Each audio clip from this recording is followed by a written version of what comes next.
are under my power. Look into the hypnotic eye. You're not dreaming. You're watching Cinema Insomnia.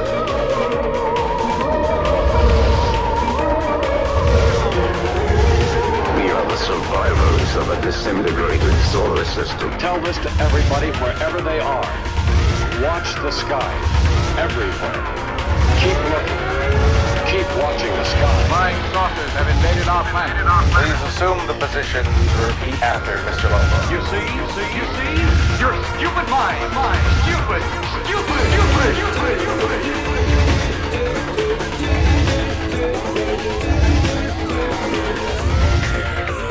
You're not dreaming.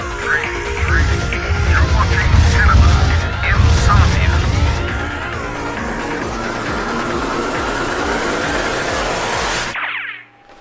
Action? What? You're not dreaming. You're early.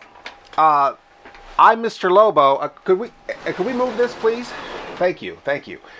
I'm Mr. Lobo, and no, you're not watching Hoarders. This is Cinema Insomnia. Usually we have a better handle on this. I mean, this is what the void looks like moments before it's time for us to do our program. But I guess we got caught with our trousers down, and you know, as Mr. Lobo gets older and as this show goes on, it seems like this pile of stuff gets more and more unmanageable. And I don't know if this studio is a bowl where it just all settles to the center, but I look around and at the beginning of every show I'm surrounded by ideas and by merchandise and props for shows. Look, there's a joke in here somewhere. That's not it.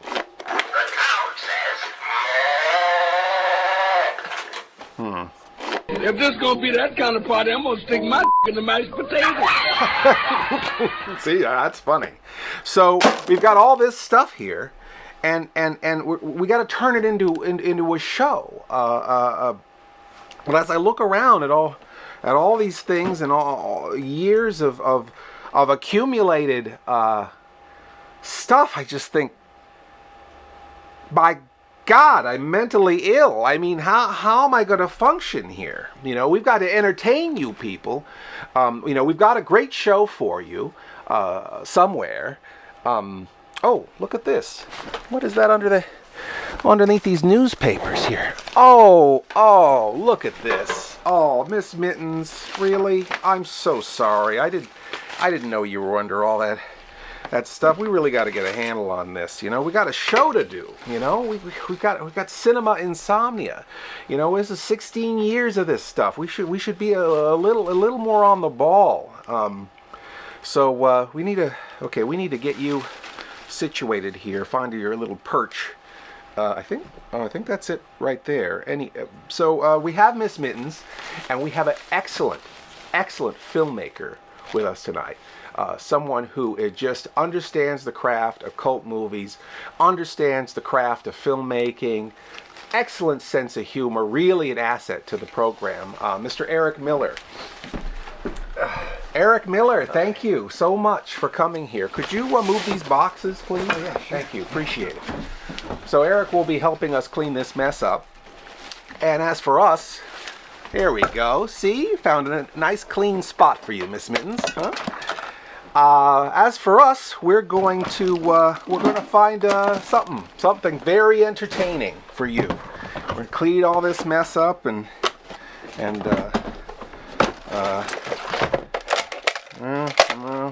something very entertaining. Look at this. Look at this. Mr. Lobo does not disappoint. A film for the program. It's one of Mr. Lobo's favorites. Hey, that's one of my favorites. And Mr. Miller, yeah, could you run this up to the control room and spool it up, please? So, without any further ado, Mr. Lobo would like to introduce tonight's feature that we around here like to call tonight's feature. Let's see what it is, and we'll clean this up while we're watching the movie.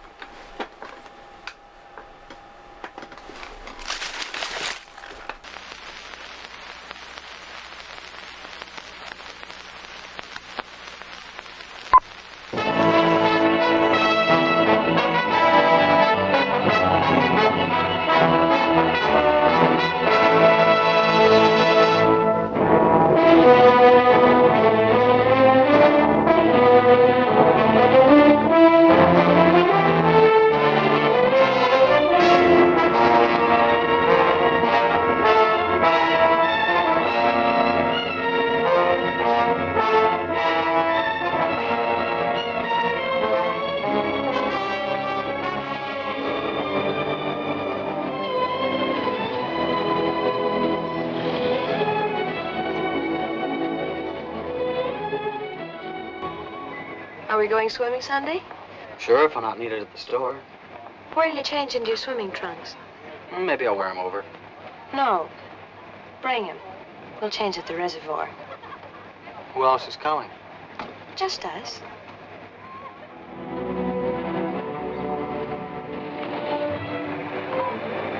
What's got into you, Meg? You got the fidgets? I promised Pete Morgan I'd bring you by the farm this afternoon, and I don't know how to ask you. Looks like you've asked me already. What does he want? You better ask him. How long will it take? Not so awfully long, Nate. We're here already. Okay, Meg, let's go. Hey, Nate, what's Tibby going to say about this? What do you think she'd do?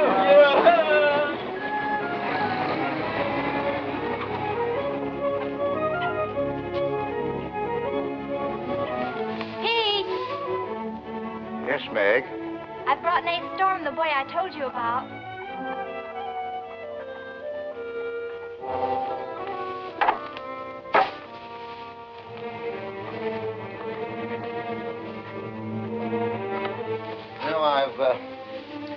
I've thought about this thing, Meg. I'm not so sure it's a good thing. We've been content of the way things were. Maybe an outsider will spoil it. But it would be so much easier for you if Nate would come and help out at the end of the day. Anything between you and Nate? No. He and Tibby Renton are going steady. All right, I'll see the boy. Never could turn you down, could I?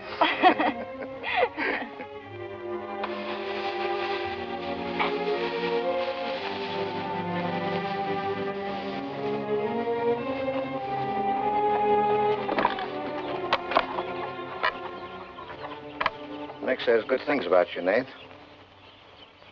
Maybe you're not as stocky as you might be. Stop growing too soon, Mr. Morgan. How's your mother's store getting along? Oh, well, some days we don't even make $1. What do you want to see me about, Mr. Morgan? You know about my leg? Wood. My sister and Meg have got a curious idea that it's hard to climb a ladder with a wooden leg. Well, it isn't. Oh, sir. What's more, they've got an idea that things are getting a little run down here. Can't do as much as I used to. And so they've talked me into hiring somebody. Help along with the evening chores. I'll pay 35 cents an hour.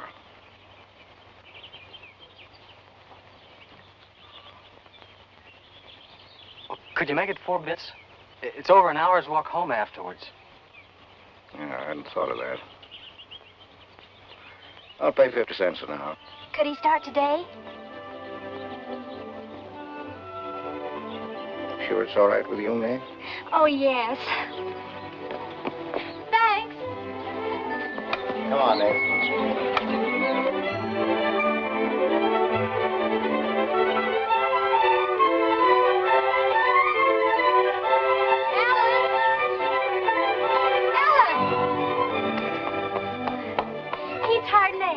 Good. I just hope that Pete hasn't become too used to doing things alone. I do hope it works out. When Mr. Lobo says favorite, well, I mean like it's picking like a favorite child. You know, when I say favorite, I mean I don't particularly mean it any harm. I was really hoping to be a lot further along. I guess I got a little absorbed into reel 1 of tonight's feature. That sucked. Clever riff. We'll be right back with more Cinema Insomnia after these messages. Yeah, suck too.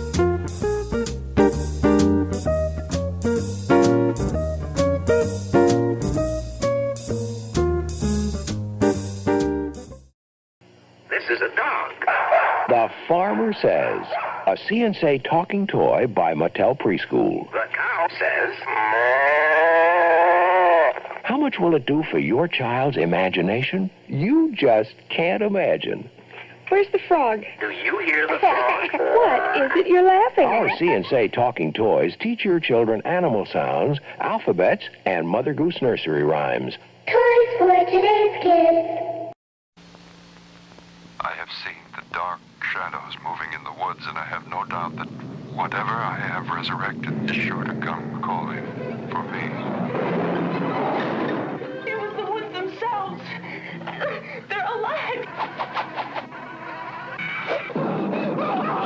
Evil Dead. They got up on the wrong side of the grave. Evil Dead from New Line Cinema.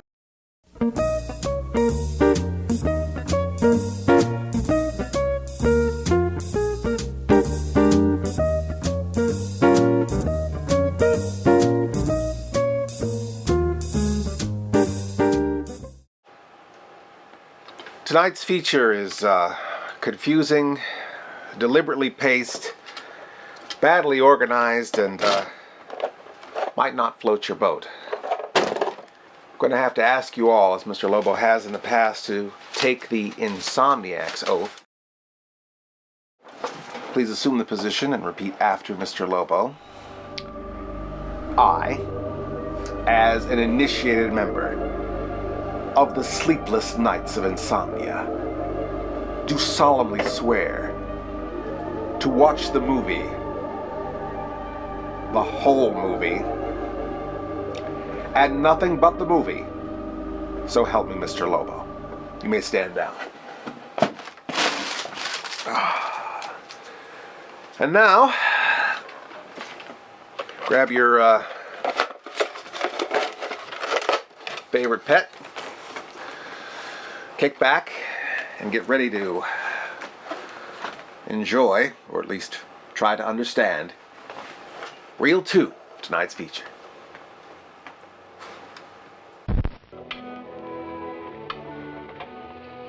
You sure you don't want any more, Nate? No thanks, ma'am. Bet nobody will believe me when I tell them I had supper here. Why not, Nate? Well, didn't you know you and Miss Ellen are known as the mysterious Morgans?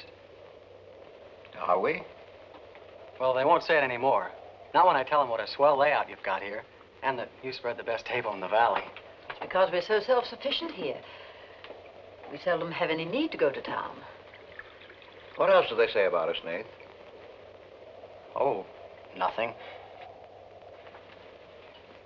Except things like Meg not being your daughter, or even related. Why don't they ask me? Well, I guess they'd rather whisper gossip than find out the truth. What gossip? Well, they say Meg's mother and father ran away and left her when she was still a baby. Well, that's not true, Nate. Meg's mother and father went down south to find a new farm. They left Meg in our care. They died down there in a runaway. Pete and I adopted Meg legally. There's nothing to be whispered about, Nate. She was only 2 years old then. There's nothing wrong with being adopted. I'm grateful. Sure. And the next time I hear anybody gossiping about it, I'll say, so what? Meg isn't the only adopted girl in the world.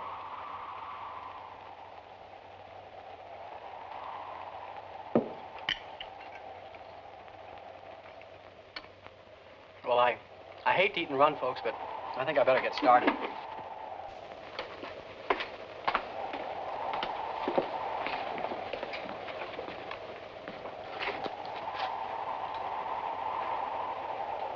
It's kind of late, so I thought I'd take a shortcut through Oxhead Woods.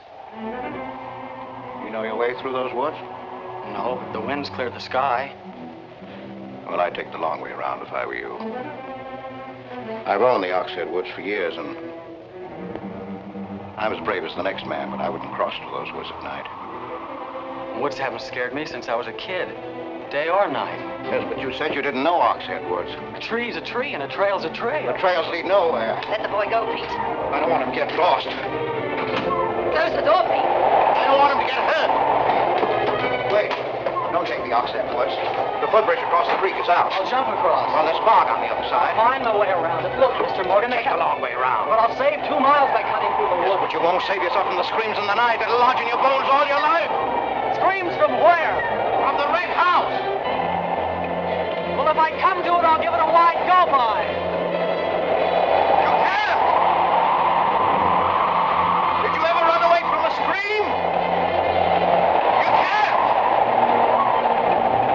It will follow you through the woods. It will follow you all your life.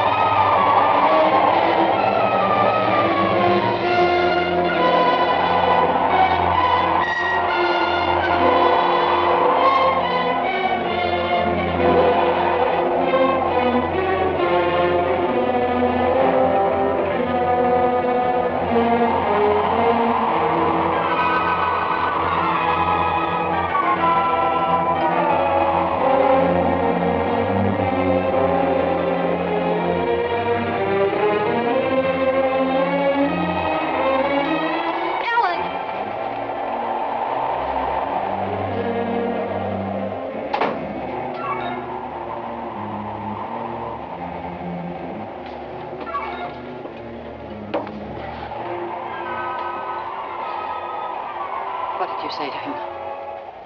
Nate's a brave lad, but he's a fool. I warned him, but he wouldn't listen. You warned him against what?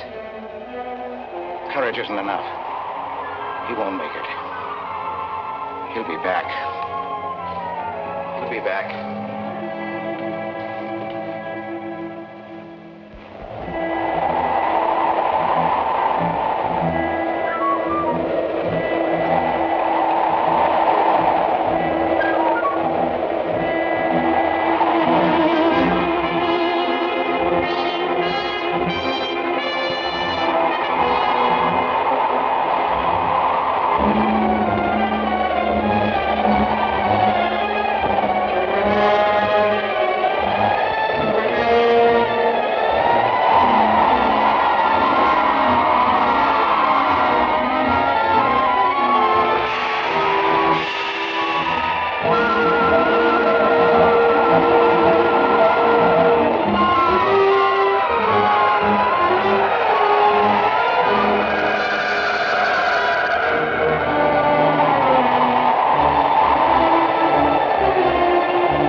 Yes, Mrs. Storm, Nate's sleeping here tonight, so don't you worry about it.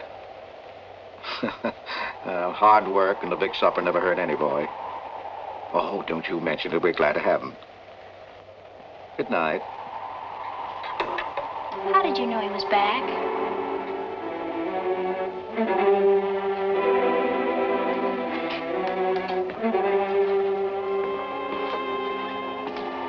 Nate's all right.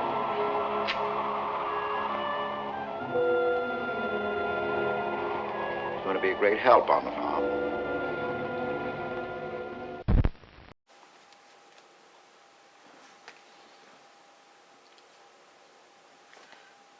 Yep. Yeah, that's old chocolate milk, all right. Oh my goodness! So that's where you've got to. Do you have any idea what this is? No. This is something I was going to use to illustrate our channel, OSI 74, to people. This is an old UHF converter. Not that you could get OSI 74. I know this artist. Yeah, that's Graham Humphreys. We'll talk about that later. We're talking about this right now. Okay, this was a UHF converter. Old televisions in the 60s couldn't have these channels unless you went and bought a separate device. And you could get channels 14 through 83 if you had your UHF converter. And see, it goes all the way up to 74. See, just like our channel, 74. So it illustrates to people, that's a gag gift for Miss Mittens. It illustrates to people, okay, the importance of buying a Roku, even though this is technology from the 60s, right? So that's a promo that I wanted to film. So we found this, so maybe we should film. I think we are going to. Let's film this right now, okay? So put that and get that set up in Studio B. Light it up real nice. Get the good camera, the good, not that camera, the very good camera. Yeah. Okay, now, please, Yeah. okay? We'll get on that. All right. All right. So I'll be there in just a minute. Wow, that is cool.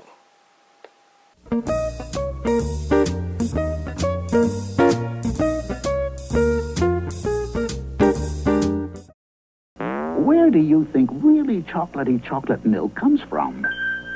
A chocolate cow? In a chocolate field? On a chocolate farm? Near a chocolate stream? Wrong. Now, really chocolatey chocolate milk comes from where you'd expect it to come from. Hershey, the chocolate people. Chocolate milk people, too. They only come out at night. They're mean, rude, and dead. Not them. Them. There's 100 of those things out there. How many did you say? 100? The dead are refusing to remain buried. What are we gonna do? What are we gonna do? We're gonna call the boss. They've come back to life. They're hungry. And they're not vegetarians. The graveyard out there's full of people coming out of the ground. We have a little problem. What the hell is going on there? Rabbit weasels. What? More brains. Do you want pie? It's pie time! We got pie! It's pie time! Do you want pie? They're back from the grave and ready to party. It's pie time! The return of the living dead.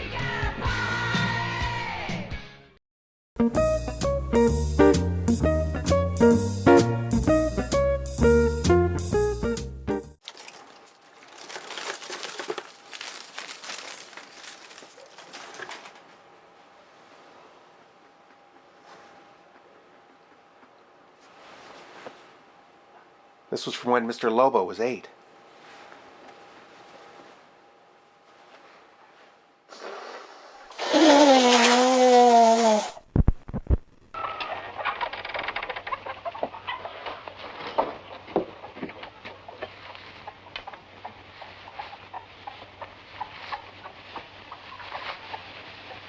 Hello.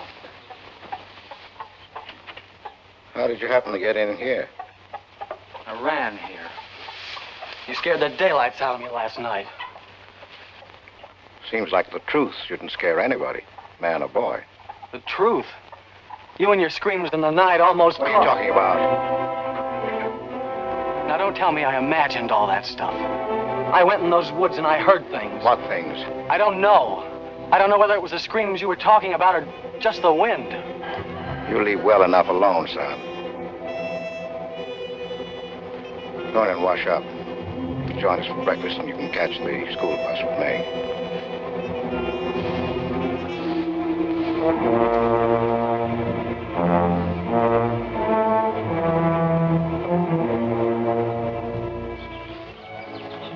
What kind of a guy is Pete, anyway? He's always been wonderful to me. kind and generous. For my last birthday, he sent to the city and bought me the most wonderful furniture he could buy for my room. He's always been that way. But what about that red house? I remember hearing him talk about it a long time ago, but I've never heard him mention it since. You haven't? No. He's just warned me to stay out of those woods since I was little. Do you know anything about those screams?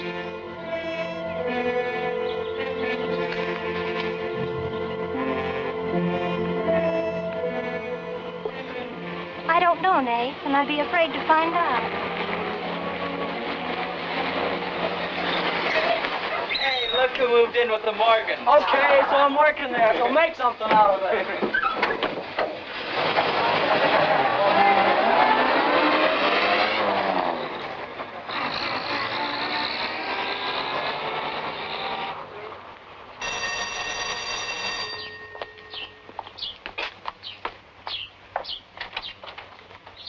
Well, you've got nerve, Nate Storm.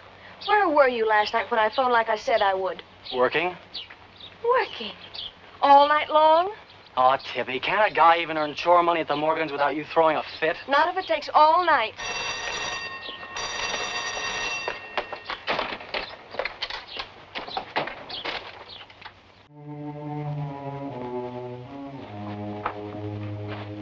How are the hens doing?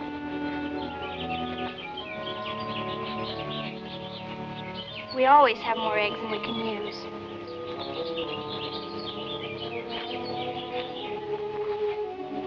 Meg.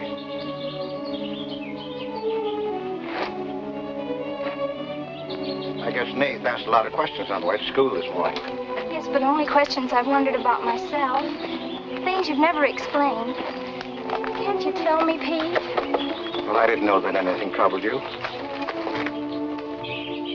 Why are you suddenly questioning things? Because of him?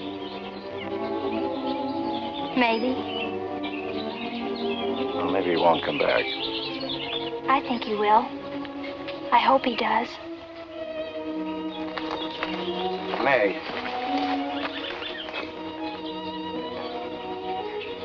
All of a sudden, you seem so grown up. I guess I don't like to see it happen. I wish you were a child again. I wish you needed me just as you did then.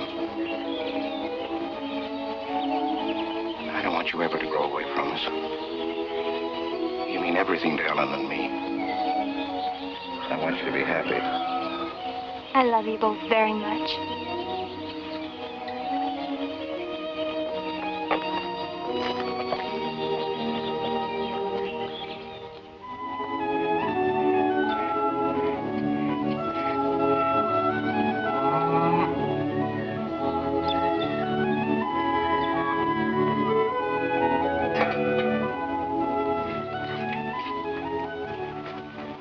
Late today. I had to go home first.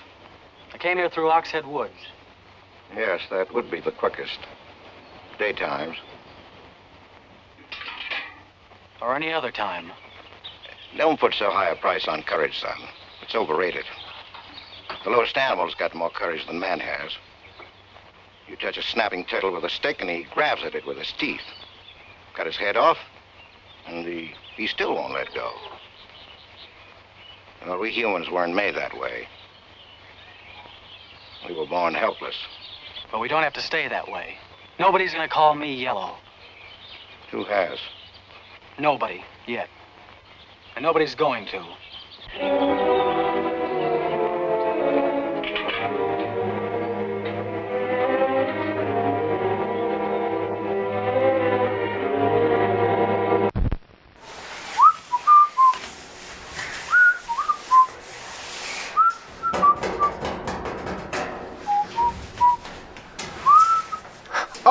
Hi there, Insomniacs.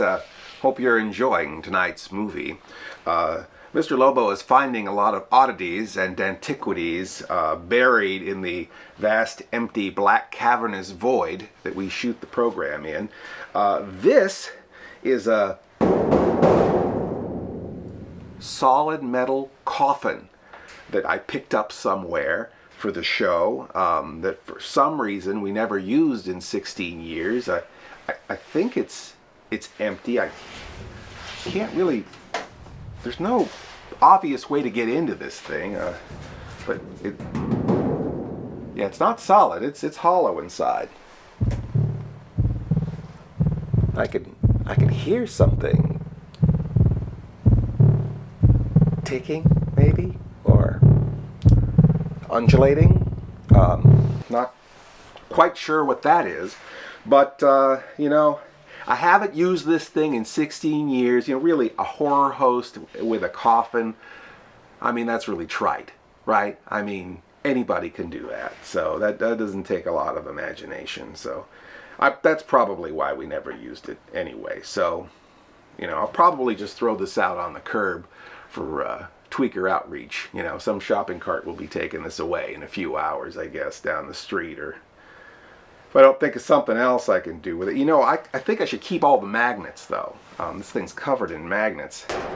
This one's here's a little Mr. Lobo magnet. And, oh, yeah, OSI 74.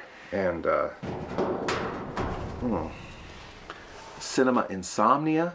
You know, these might be great rewards for our supporters, our patrons who have been so good to us over the years. Do you guys like something like this? You know, they smell a little bit like canned clams, but they look a lot better on your refrigerator than they do on this silly coffin. So I'm gonna save these, and then we'll try to find something to do with this during the break. Hey, Mr. Miller, could you bring a can opener, please? Well,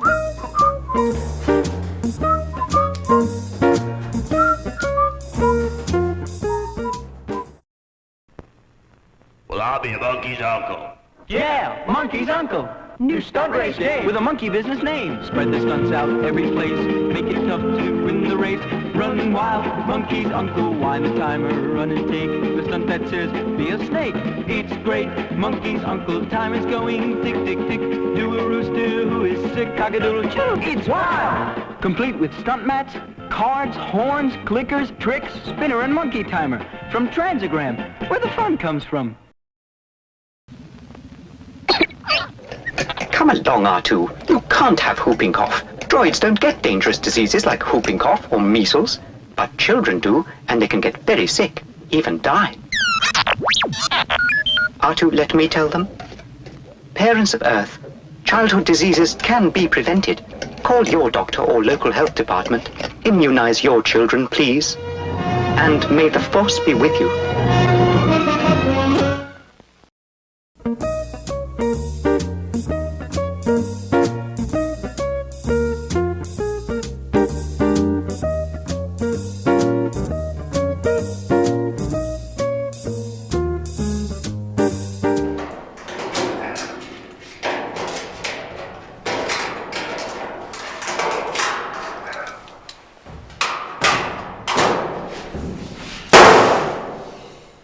This is harder to get into than a can of tomato juice. You know, I don't think I want this thing. I mean, this thing is just a piece of garbage, you know, like the rest of this stuff here. You know, how am I gonna make a show, and how am I gonna make a quality program for you Insomniacs out here if I just can't get out of my own way? You know, I'm just gonna get rid of this. You know what? I'll give it away. Hey, Mr. Miller? Mr. Miller, could you put that box down for a second? Hey, look what I found. Huh? Isn't this great? It's a solid steel coffin, isn't it? It's pretty great. Now, use your imagination. Use your imagination. Wouldn't this be great in your movie that you're working on? I Walk in Hell. I mean, doesn't this seem like a prop from a horror movie? Yeah, I think in lieu of payment, this would be a great thing for you. Yeah, I think... Look, if I give you 20 bucks, will you get it out of here? All right, okay, so why don't you grab one end of it? All right, help in your car. You just got to get it out of here. Okay, thank you. All right, well, while I'm helping Mr. Miller put this quality prop into his vehicle, why don't you enjoy the next reel 4 of tonight's feature. All right, easy, easy. Lift with the back. That's good. Yep.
Has he been outside tonight? No. Give me your word. Of course. Why, you're soaked through, Nath. Get a blanket from the chest, Meg. You can stay in the helper's cabin. I warned you, but you wouldn't listen. It wasn't a piece of that red house that knocked me into the stream, Mr. Morgan. And it wasn't a scream in the night that bowled me over. It was a human. A human strong enough to nearly kill me. I figured it was you. Sometimes we figure too much, son. The wrong things. Things that can't ever be figured. And it's bad. Bad for everyone. It's quicksand. I need your help here, Nate. Why would I want to hurt you?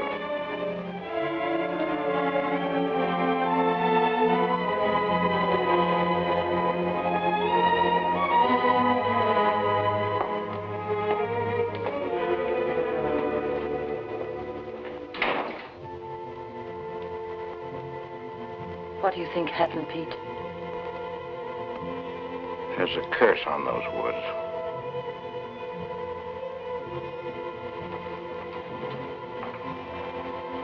We know that.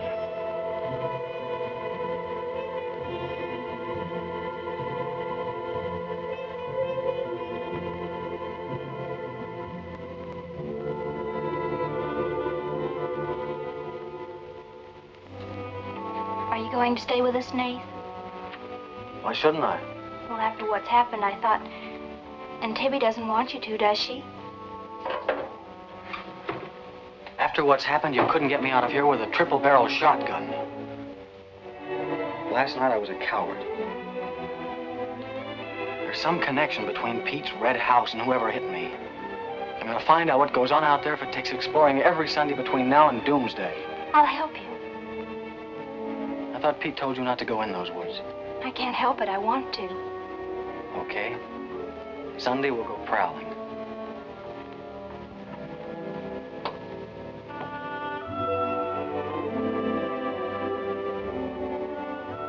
But what about your date with Tibby?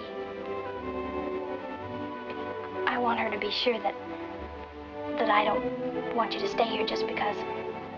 I mean, I don't want her to think I'm trying to steal you away from her. We did have a date to go swimming Sunday anyway. So maybe asking her to come along will keep her from throwing another fit. Good night, Nate. And thanks. Good night, Meg.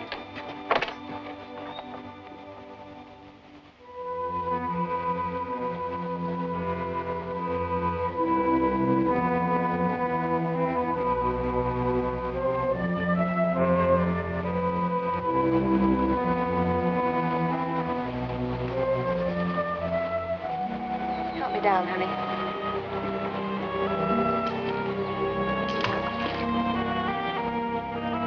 Don't drop me. Drop you? Who's got hold of who?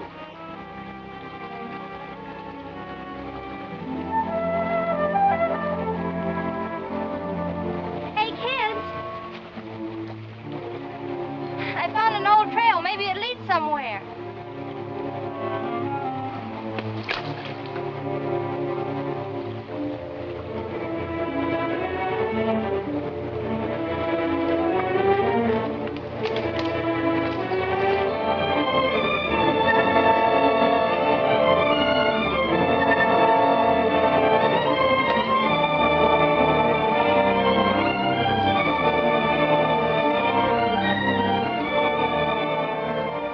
Another dead end. You're all dead ends. I'm hot.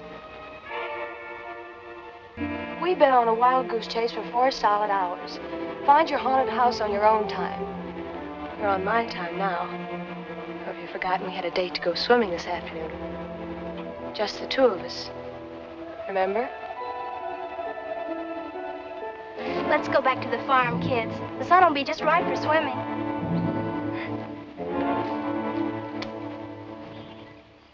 Nate, what's happened to you? What? What's the matter? Well, there's a black and blue streak across your shoulder. How'd you get it? Well, that. I don't know. Of course you know. You might let me in on your secrets. We haven't any secrets. We told you about the red house. Look, Tibby, I slipped in the stream last night and fell on my shoulder. Come on, I'll race you across the pond. Aren't you coming in? You had a swimming date. Just the 2 of you, remember? How's Son?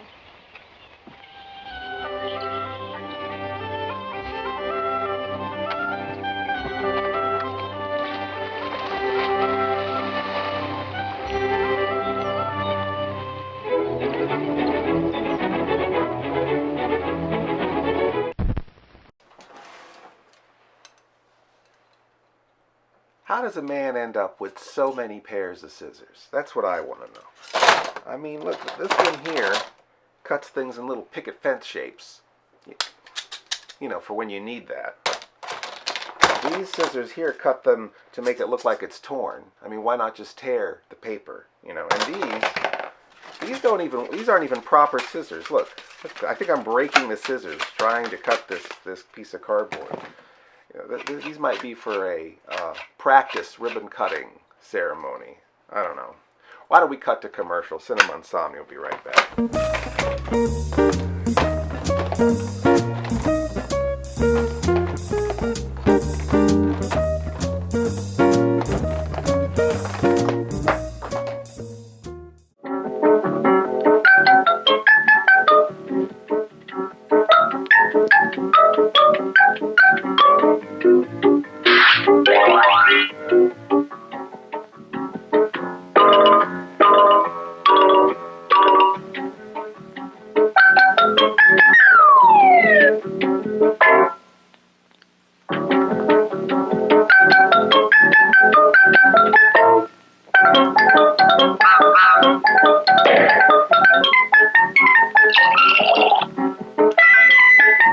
100% cream. That's what real butters churn from. Every pound, every pat of real butter is churned from 100% cream. Is there butter on your family table tonight? Real butter? There's a new pet. Chia. Chia Pets, the pottery that grows. And now Chia Garfield. And Scooby-Dooby-Doo. She's a Chia pet too. Raggy? Yes, even Shaggy. It's fun. Soak your Chia, spread the seeds, and watch it grow. Chia. And now there's a bonus gift in every original Chia Pet box. A mini Chia Cuddly or a Chia alarm clock. Chia. Chia Pets. Collect them all.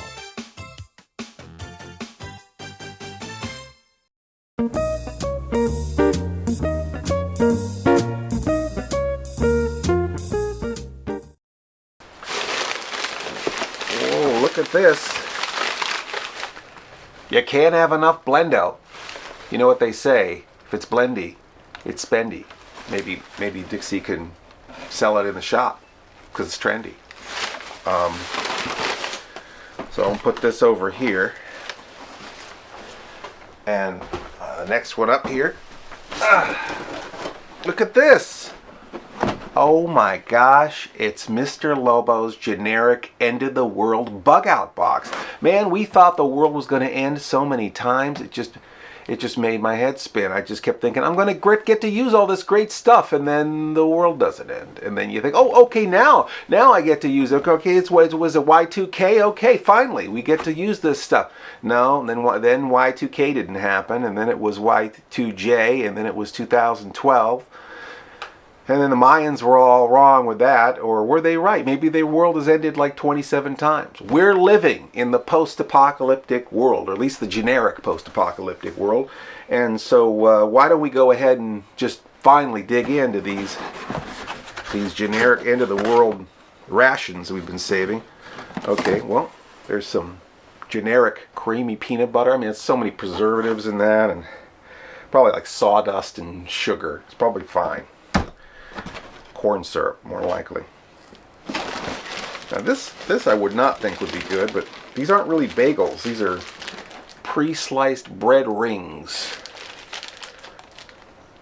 Does not include bread.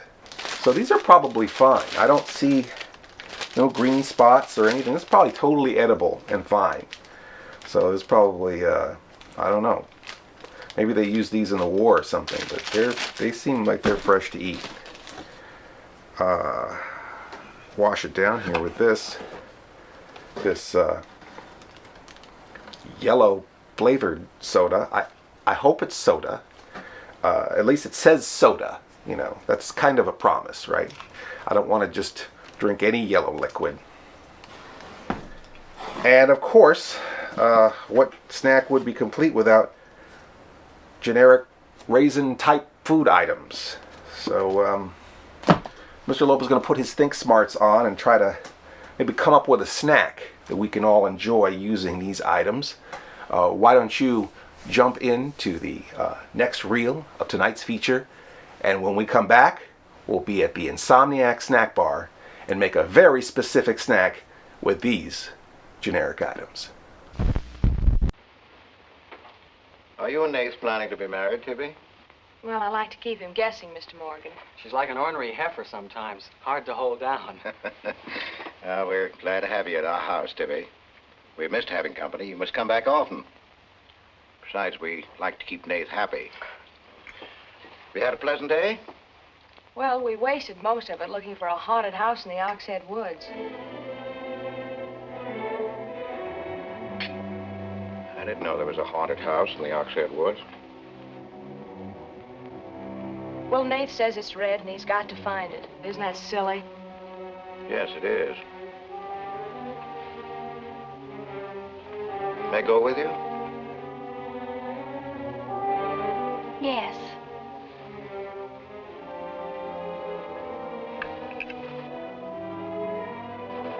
There's enough trouble in this world without having to go out and look for it.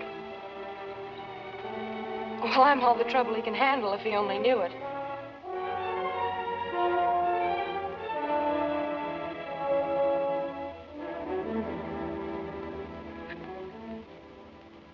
Well, it's swell when you are at keeping a secret, blabbing to Pete. I didn't blab. It just slipped out. And a fine swimming date we had, I don't think. You know, Tibby, you're mighty pretty, especially when you're mad. And I guess maybe when you're mad, you're just about the prettiest gal there is. Are you sure you don't want me to get Pete's pickup truck and drive you home? Can't have your cake and eat it, too. You have chores to do. I'll walk home, thanks. Don't suppose I'll be seeing much of you weeknights. Well, what with final exams coming up and this new job. I know. Would it be too much to ask that we spend next Sunday by ourselves? Just you and me? Or is it more important to play hide and seek in the woods with Meg? Go on, get madder. Makes your cheeks pink.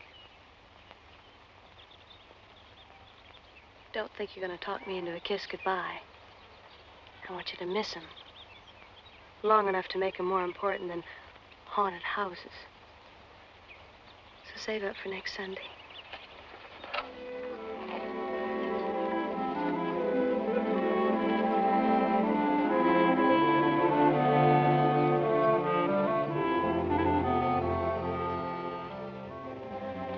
Thought you were napping, Pete. You disobeyed me.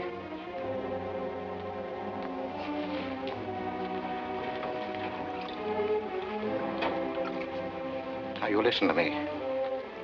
I'm listening. You went into the woods with Nate. Well, why shouldn't I? They're only... Because I've asked you not to. We didn't find anything. All we did was keep getting into one dead end after another. I don't care. Now you listen to me. All I have in the world is you. If there's anything you want, I'll get it for you. But there's one thing you gotta do for me. You stay out of those woods. I've grown up, and I've got a right to do as I please. I've never laid hands on you in my life. But I'll take the word to you if you do. Pete!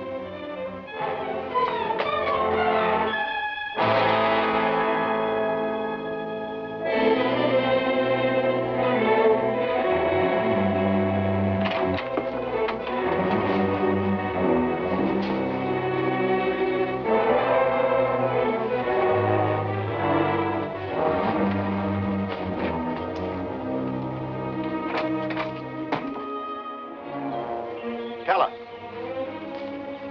You'll either protect these woods of mine or I'll get someone who can. Well, why don't you keep your trespassers to home? You gave me full rights to the Ox Head Woods, exclusive. I gave you the game rights in exchange for keeping trespassers out. Look, Mr. Morgan, if you can't keep your own hired hand out of these woods, maybe I should use more than a club to scare them away with. Well, why don't you? You telling me I can use my gun? I don't want anybody to get hurt, but there's no better way of backing up a no trespassing sign than by a bullet missing somebody's skull.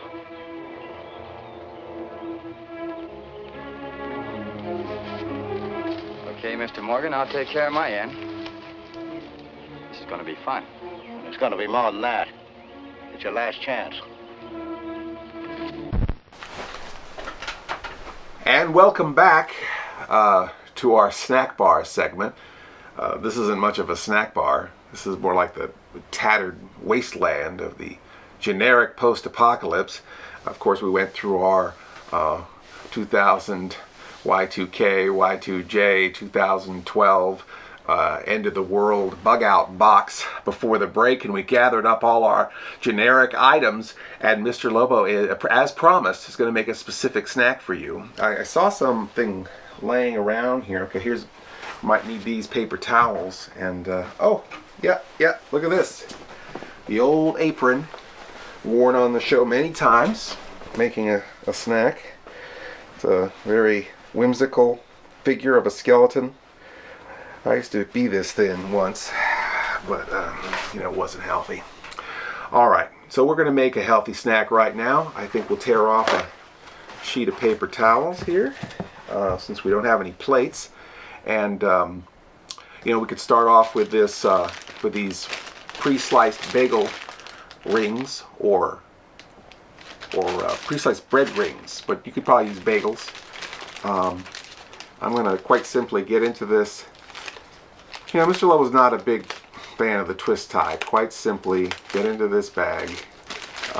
You know, this is really a lot of production for a bag of bread, especially as cheap as this bread is. But you know, I like to use old Mother Gravity to just keep a bag shut. Just twist it and, you know, lose its own weight, you know, to keep it shut.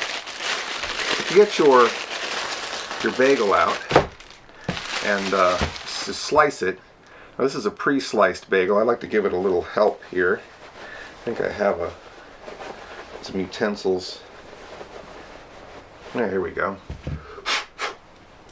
Yeah. Got a Chinsei knife in here. Mr. Lobo does not like to use a real knife or sharp implements, if you notice on the program. I got a bagel hand once where I had a sharp knife, and I just slashed. I saw bone. It was terrifying. Had to go to the emergency room.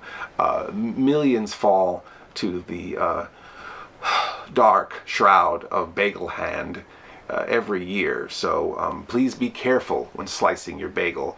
And if you get the pre-sliced ones, it just makes it a lot easier. I'm just basically using this plastic knife to coax it the rest of the way. And split our bagel like this. And what I was thinking we could do is sort of make a PB&J variation. We have our P. Well, this looks more like P than this, but or peanut butter. Now, this may have been made in a factory that also produces peanuts. So if you have allergies, be careful. All right, so we'll get in here and we'll scrape around with our, this is like half gone. This was not a good thing to put in a supply box, but okay. So we'll just smear this on quite simply. Just lather on the peanut butter. I like to kind of poke through this hole here. I think if you put peanut butter on the hole, you're just asking for trouble, because where's it going to go other than in your lap? So we'll try to steer clear of the bagel sphincter. Okay. So covered in peanut butter, as directed. And now we don't have any jelly, so this is my line of thinking here. These are raisins, or raisin type items, which are made from grapes. And so I was thinking we could just use the raisins instead of the grape jelly for our peanut butter and raisin type item sandwich. Okay, and just smash them all in there. You don't want them rolling off, so put them on there and you just smash them into the peanut butter like so. Okay. And then maybe use a little bit of this. This is the yellow flavored, so maybe hydrate them just a little bit with the yellow flavored soda, not too much. Okay. Hear it sizzling. That's those grapes coming back to life. And then you put your top. Oh, great. I built it upside down. Well, we don't have time to do this properly, but you could imagine that we made it like this, okay? So, Viola, you have your peanut buttery grape sort of sandwich. And wash it down here with more of this yellow flavored soda, the original party beverage.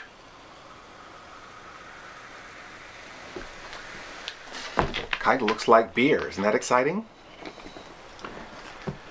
And you have a snack fit for the end of the world, or maybe a after-school daycare snack time. Why don't you fix yourself something broad and vague during tonight's intermission?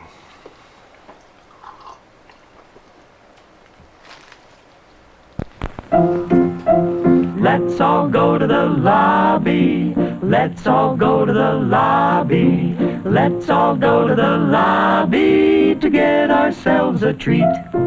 Delicious things to eat. The popcorn can't be beat. The sparkling drinks are just dandy. The chocolate bars and the candy. So let's all go to the lobby to get ourselves a treat. Let's all go to the lobby to get ourselves a treat.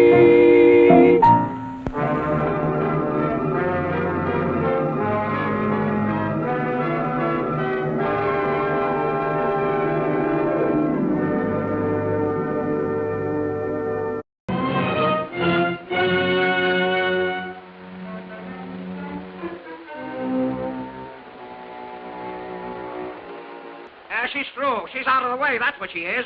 You're lying. You wouldn't dare. I wouldn't, would I? I'll show you. Rico, listen. I ain't gonna spill anything if that's what you're scared of.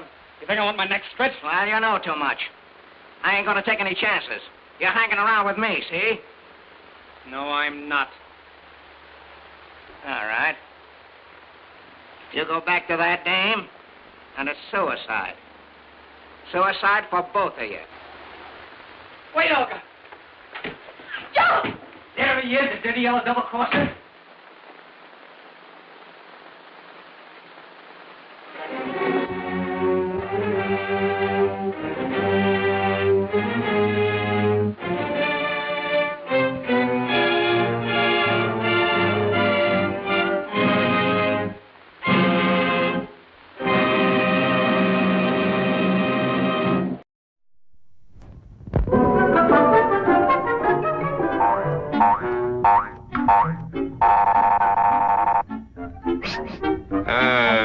Yes, sir. May I help you? I'd like 2 of those, please.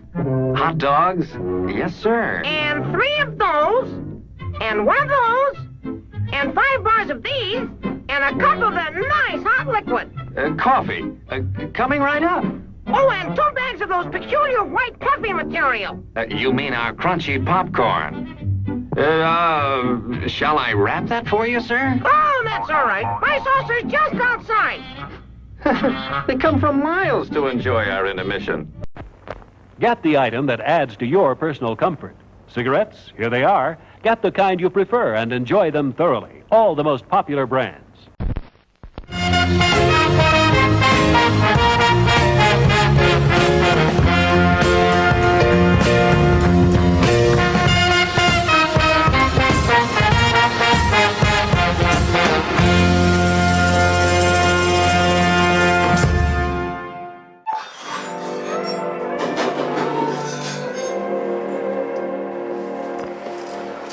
Readings are not important. Stories are important. This story is important, but some things are too big to be important. I work toward the amplified picture, the world beyond truth. Hey, Lobo. I'm sorry there was not enough time for our meeting today. How about next Wednesday? It's just as well. I have nothing to show you now. As far as you know, this was a house. Was this a place full of memories, secrets, or combustible materials? Who would want you to ask these questions? One might have if they were ever really here. You and I certainly never know.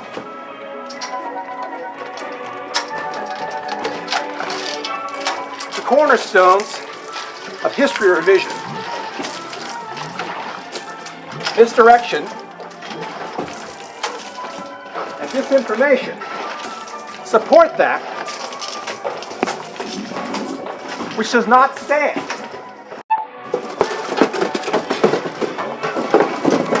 Doubt in the conventional truth proves that which was previously impossible.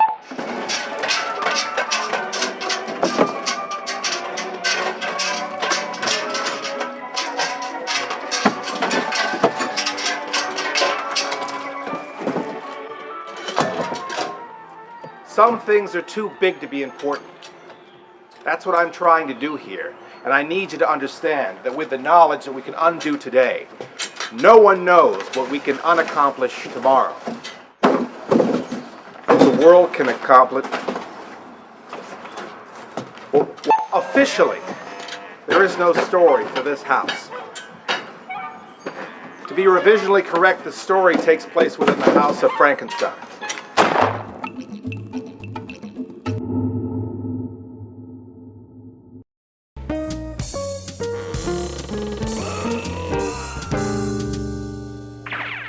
You're not dreaming.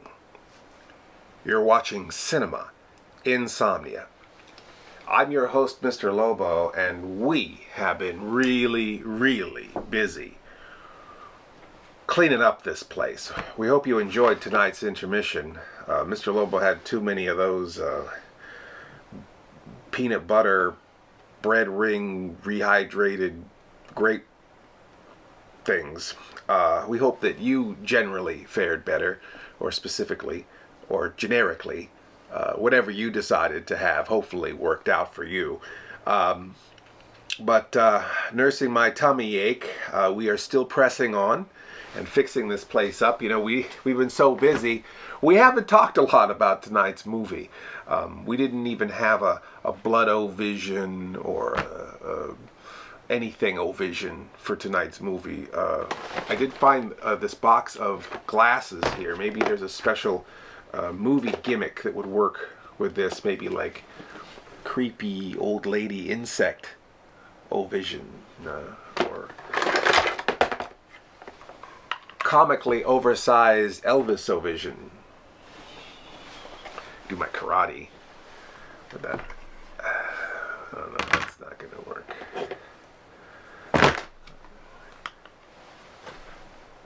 This is a sort of trite, oversized Hollywood movie star O-Vision, perhaps. Or maybe even this is Bebop and Rocksteady O-Vision, perhaps Mole Man O-Vision, or Cyclops O-Vision.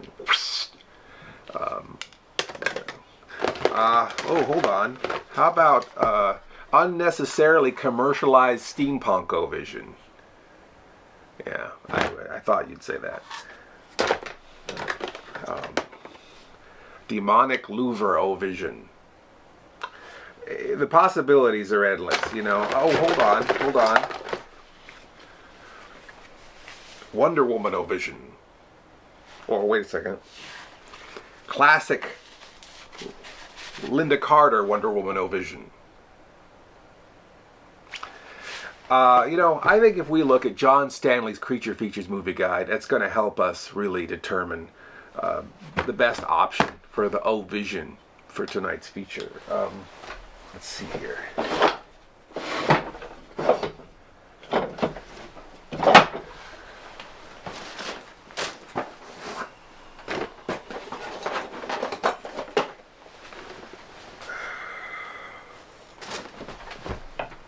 You know, I don't see John's book around here anywhere. I mean, this place is such a mess.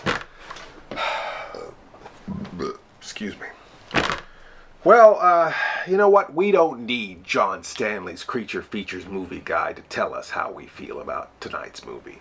You know, he'd probably just say something grumpy anyhow, right? You know John, like I know John. You know, we don't need him to tell us how to think about this movie. I already have the internet telling me how to feel about every movie. We can decide for ourselves, can't we, how we feel about tonight's movie. Certainly. We got a lot of work to do too. So I'm gonna take these out to the curb.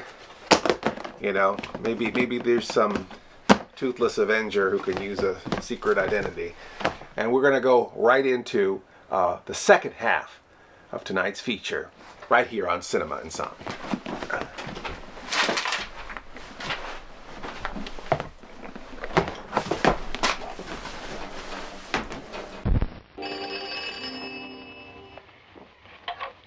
Hello?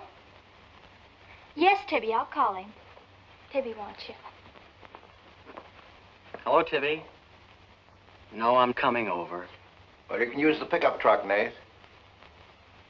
Pete says I can use his pickup truck. I'll come on down. Bye. You know, when I was a young man and in love, Sunday was always a good day for spooning. Thanks for the use of the truck. Always ready to give love a helping hand. Aren't we, Meg? That's right. And I might add, it's a lot healthier than prowling in woods.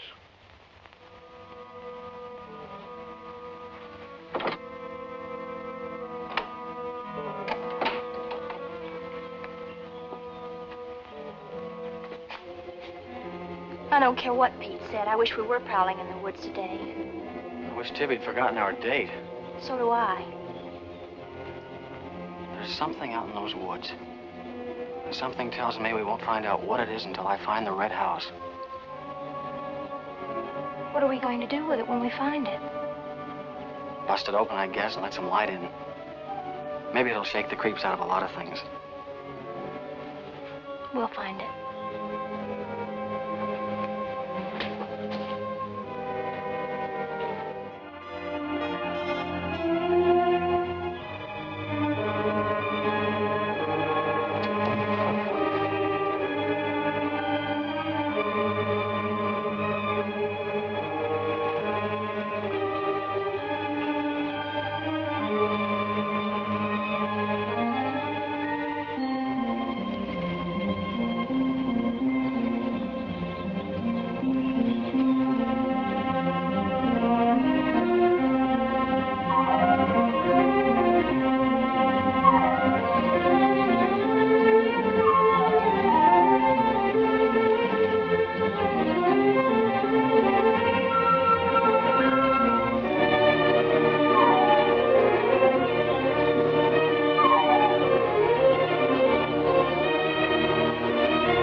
How could I have gone from the king of rock and roll to this? Jack, President Kennedy was a white man. They dyed me this color. What we have here at Shady Rest is an Egyptian soul sucker. Some kind of Bubba Hotep. A mummy.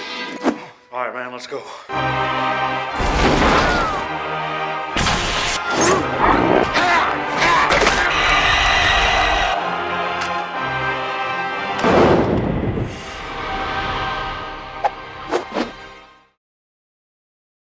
Hey, Joey. I got some stuff you just gotta try. What is it? Pot. You know, marijuana. Oh, well, I don't know. What are you, chicken? Joey's in a jam. What should he do? Get a pizza. Excellent. Let's see if Joey's that smart. I'm not chicken. You're a turkey. Get real. Cowabunga!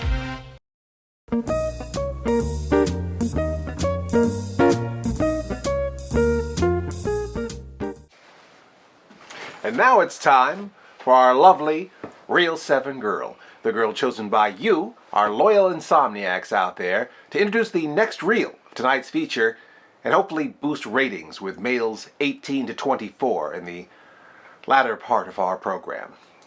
It is that time, but unfortunately, we've been so busy cleaning that we have not invited any young ladies down to the studio for this segment.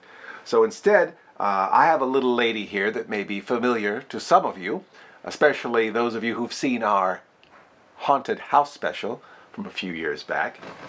The lovely, luscious, and historically accurate Lady Chestburster. Tell us a little bit about yourself, Lady Chestburster, while Mr. Lobo drinks this glass of water, or plastic bottle of water. Thank you, Mr. Lobo. I am a lovely Lady Chestburster. Elizabeth Chestburster, to be precise. I constructed a giant house, and I died mysteriously after being crushed by my own stuff.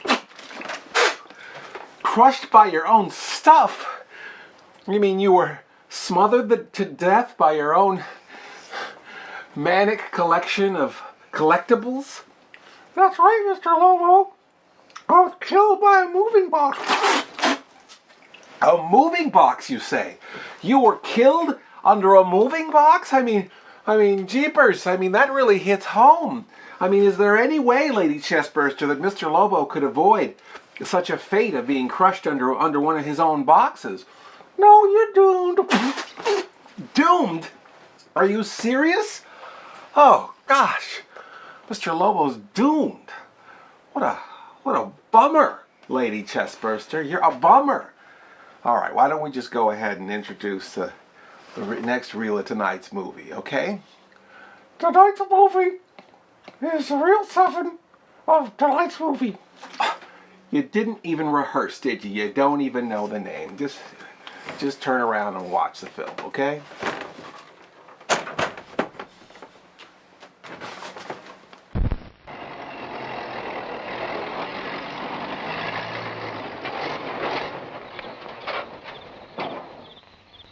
Nate, didn't Meg go with you?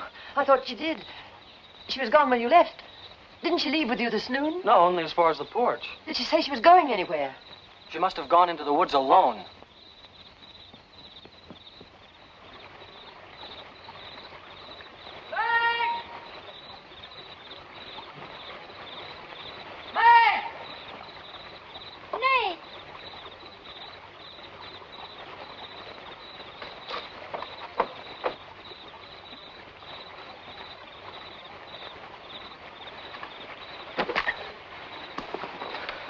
I knew you'd come. Are you hurt? Yes, I think maybe my leg's broken. Here, hold this. Now, put all your weight on the other leg.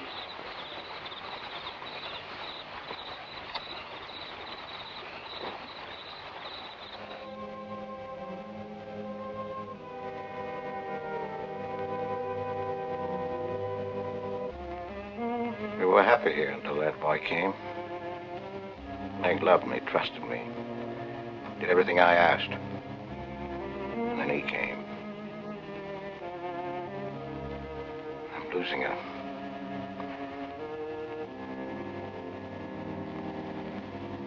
I fought fate 15 years ago and I lost.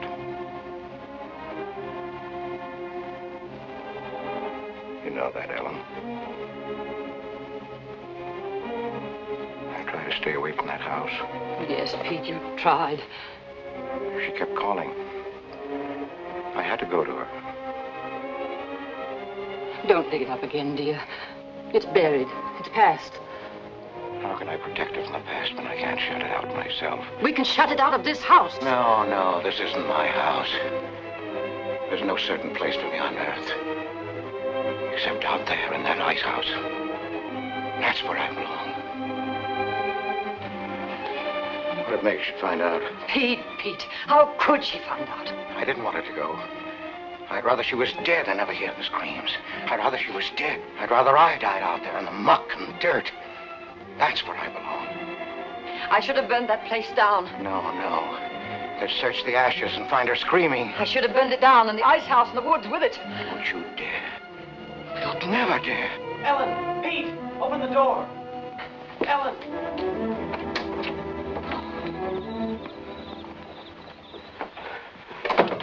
What's happened to her? I found her in your woods. Her leg's broken. Call Dr. Byrne. Oh, Jonathan, Pete.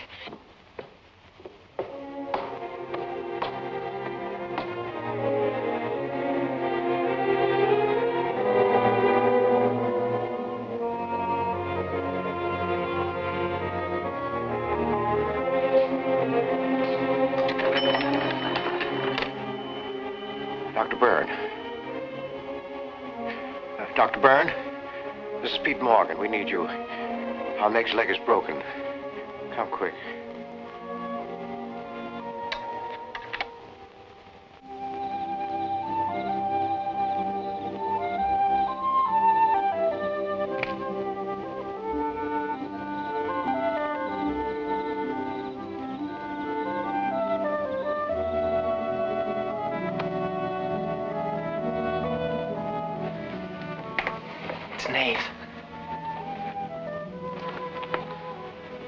Somebody will hear you.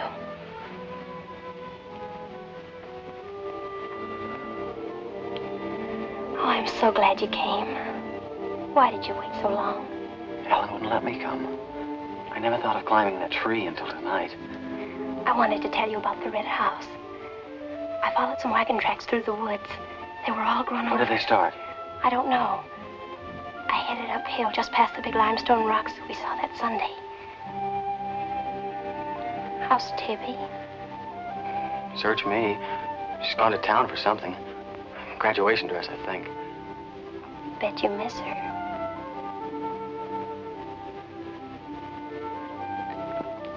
Tell me about the red house.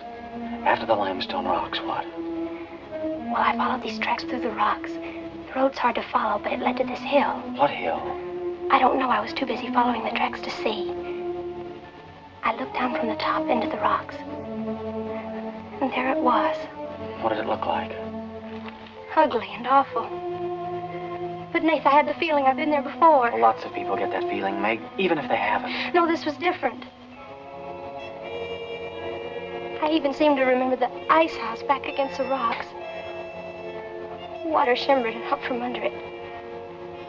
As if it were flooded. How do you know it was an ice house? That's what scares me. I know it was. But how did I know? Well, didn't you go look? I didn't dare go without you. My heart started pounding. Sure you didn't hear screams? Yes. I think I did. I think that's why I ran. I don't know.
Are you all right?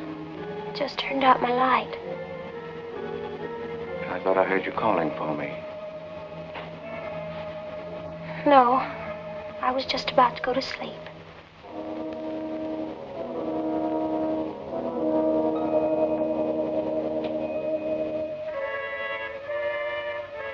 Good. Sleep soundly, Jeannie.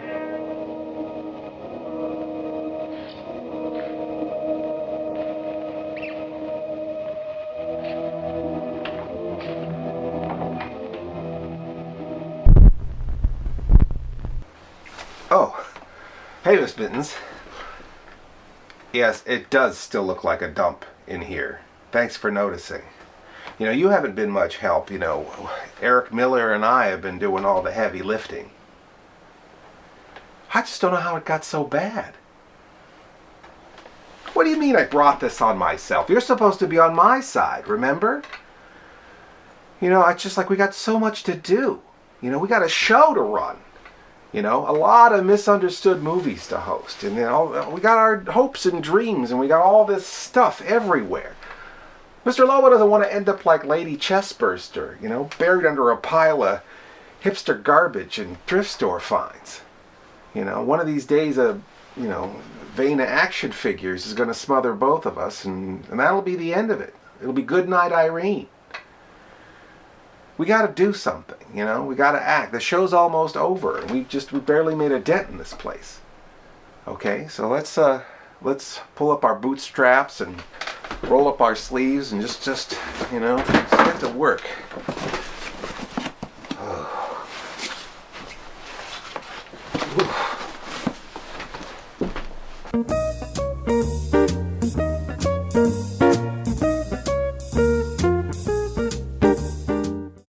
I know y'all got stuff at your house that you don't need no more, you don't want. You know you ain't gonna use that printer. Why keep it all around your house? Bring it down here to my house. You ain't the Dukes of Hazzard. You know you ain't gonna use that ugly yellow luggage. You don't need all this crap. What you gonna do with this? This is not what it. In my yard, I don't care. I'll store this motorcycle in that van for you for $10.99 a month. You got old tires. They charge you $3 for that old tire. You can rent a truck. You can store a car. They don't care. Bring it on down here. Now, friends, you may ask yourself, how in the hell can he store this stuff for such a cheap price? This in a box, mark it for you, put it away, seal it. The fact of the matter is, I'm pretty drunk right now and store it. And this is a drunk discount sale down here at Jones' big-ass truck rental and car facility. You got an elephant, I got space. Send me smoke signals. You got weed, and I'll store anything you want. Go ahead and give me a call or find me on them internets at www.jonesbigasstruckrentalstorage.com. That's JONES, big-ass-truck-rentals-and-storage.com. Loaded with soap, loaded with soap. SOS is loaded with soap. Look, this mixer demonstration will show you. I'll drop a pad in this bowl of water. Now you'll get an idea how much soap there is in one SOS pad. See? SOS is loaded with soap, more than in any other soap pad you can buy. What's more, only sturdy SOS is interwoven to hold that soap longer, much longer by actual laboratory test.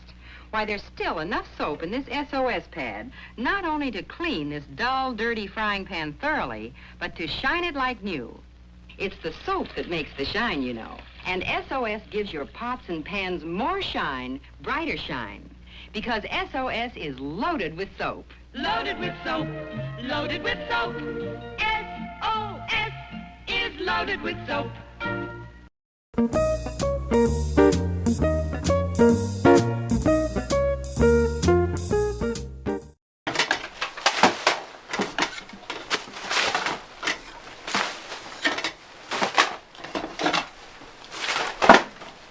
What am I doing?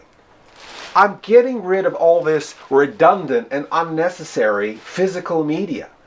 I mean, we've got a first-class computator, Abacus. She can pull down anything off the thundercloud, and we can steal all the movies and all the music we want. We don't need to hang on to these cassettes and tapes and cosmic spools and whatnots. I mean, look at this. This is this Negative Land No Business CD in the long box. Well, that's pretty rare. I mean, my Negative Land collection, I mean, that would just, I'd never be able to replace that. So we'll put that in the keep box. But most of this stuff can go. Look, your copy of Serial Mom, you don't even need cereal, And this autographed copy of Hairspray, signed by John Waters, he scribbled all over it. It's worthless. But Mr. Lobo's copy of Stephen King's Misery, I mean, this is on 8 easy listening cassette tapes. The whole book. I mean, how often does Stephen King write about writer's block and alcoholism?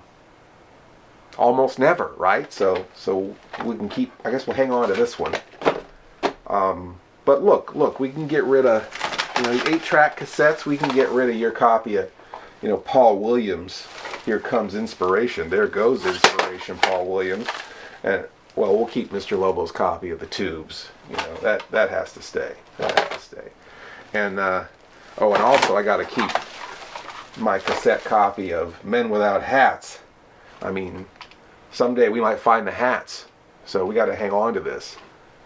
It does include the extended version of Safety Dance. You don't just find that anywhere. Let's see what else we get rid of. Oh, okay. RuPaul, your copy of Back to My Roots. See, you just kept that because it's a plant reference. We can just throw that away. And what do you mean I'm not throwing anything of mine away? I could throw something of mine away. Sure, of course. None of this stuff means anything to me. This is Devo 2.0. It's like the Kids Bop version of Devo. I'm a huge Devo fan. I'm gonna throw it. I'm gonna throw it away. Look, here I am. Throwing it away. See? Easy. No problem. Threw that away. See? I can do it. All right, let's go through some of these albums. This is The Sleepless Nights by Gaslight. I don't remember recording this. Was that after that chili cook-off? I don't know. But I have to keep this because it's Sleepless Nights. I mean, that's a Cinema Insomnia reference. So we'll hang on to that. And this is my Star Wars disco album. I can't just let that go. I mean, that's a collector's item, that's worth money. Just like these two Disco Duck Star Wars albums, I mean, that's Star Wars, that's like throwing money away. You don't throw your Star Wars stuff away. But like, here's some stuff we could throw away. Look, you got 2 copies of the Little Shop of Horrors soundtrack. What does it? Okay, one's the original cast album, one's the movie. What difference does it make? It's the same songs. You're just hanging on to this stuff because it's plant stuff. So that's not a good enough reason. Let's just put that in the trash. Now this Mr. Lobo has to keep because this goes along with my Sad Clown Records collection. This is the Emmett Kelly Singers. And see, it goes right with this one here. This Frank Sinatra, Only the Lonely album. That's Frank, the chairman of the board, dressed as a clown. So got to keep that. And, but we can't. We've got to make up for that. We can get rid of some of this junk, like You're Beyond the Valley of the Dolls. And well, we can't get rid of this. I mean, this is like throwing a Bible away. You can't throw away religious propaganda. This is Mr. T's Commandments. I mean, you just wouldn't do that, Mr. T had basic principles that, we all tried to live by when we were kids. The first commandment, I'll pity the fool, right? And then commandment number 2 was, ain't got time for no jibber jabber. It's poignant, right? It's very hard to keep the third commandment, which was, eat my cereal, because they stopped making that cereal. So it just couldn't find it after a while. So it was hard to uphold that one because it was a tough one. But we're not Nazis. We don't throw away religious propaganda. So we'll go ahead and keep Mr. T's Commandments. But we can throw away we can throw away your Muppet Babies Rocket to the Stars. Yeah, of course you don't need, you know what? This is like Scientology programming, okay? This was like, they had like subliminal Dianetics happening on that show. You never knew that? That's common knowledge. Yeah, this is propaganda. Scientology propaganda. Look, no, it's not the same as Mr. T, okay? This is wholesome religion. This is bad religion, okay? So this is not religious propaganda. This is sinister brainwashing, okay? And this is wholesome, okay? We have to keep this. We cannot keep this Scientology propaganda. No, we can't. No, we can't. Miss Mittens, I'm not arguing with you. This is going in the trash. You know what? Miss Mittens and I are going to try to settle this during the next reel of tonight's feature. No, I'm throwing this away. No, I'm not throwing away Mr. T. No. No. There it goes. It's gone. It's gone. It's over.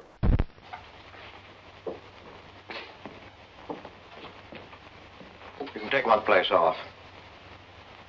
Nate's quit. He's gone to work for Tippy's folks. Without even saying goodbye. Well, it seems they needed him this morning. Said to say goodbye to you and Meg. That's not like Nate. He's a nice boy. What are we going to do for help? We can manage alone. Meg will soon be up and around. We can manage alone. Just you and me and, Meg. Did you quarrel with Nate? Don't lie to me, Pete. Why should I quarrel with a boy? For the same reason you killed Jeannie's husband. Because you wanted her all to yourself.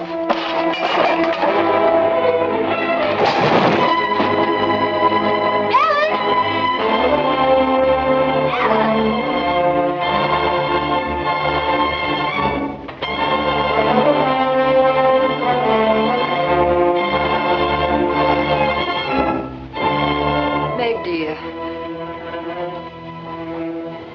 Nate's gone. He sent you his love. He needed a full-time job now that school's about over.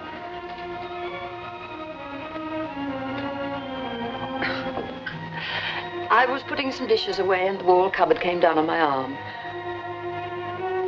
We'll miss Nate, won't we?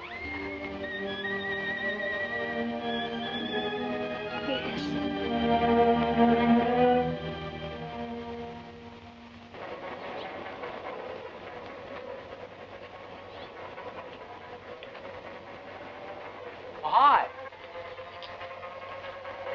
What you got on? My new play suit. Do you like it? It's all right. You might as well still be working at the Morgans for all the fun you are to me. If you'd spent a little more time working around this place instead of preening your feathers like a pet canary, maybe you'd know what it is to be tired at night. I had a nice Sunday picnic all planned for us tomorrow down by the stream. But I'm not going to waste it on you. Sleep all day if you want to. Oh, just till 10 or 11. You didn't sleep till any 10 or 11 up at the Morgans because you wanted to see her. Go stick your head under a faucet and cool off, Tibby. If you want to go on that picnic tomorrow, I'll be here till 11.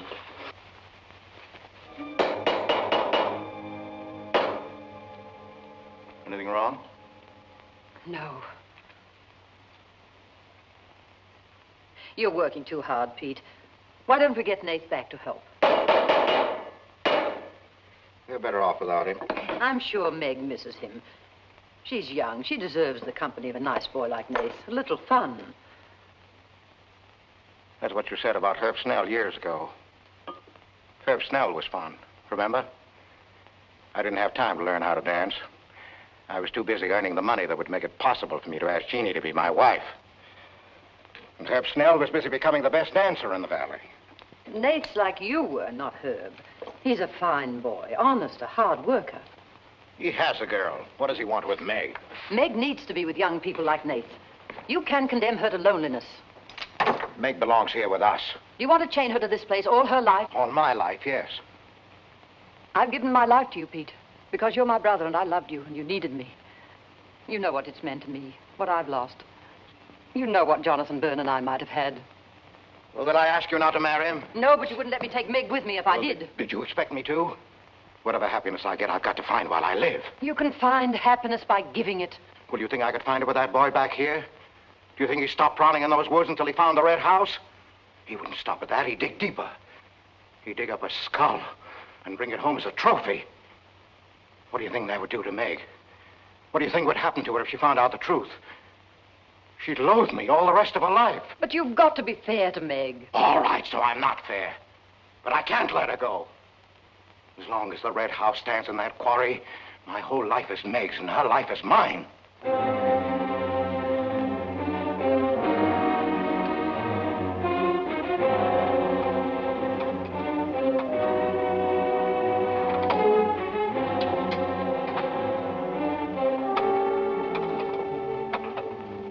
What are you going to do, Ellen? I'm going to burn that place out of Pete's mind. I don't care if it starts a forest fire. It's going up in flames tonight. You can't go into those woods. I know them well enough. It isn't that. I didn't tell you or Nate the whole truth about how my leg was broken. I fell, but it was because somebody was shooting at me. I was afraid Nate would get shot, afraid... Tell her.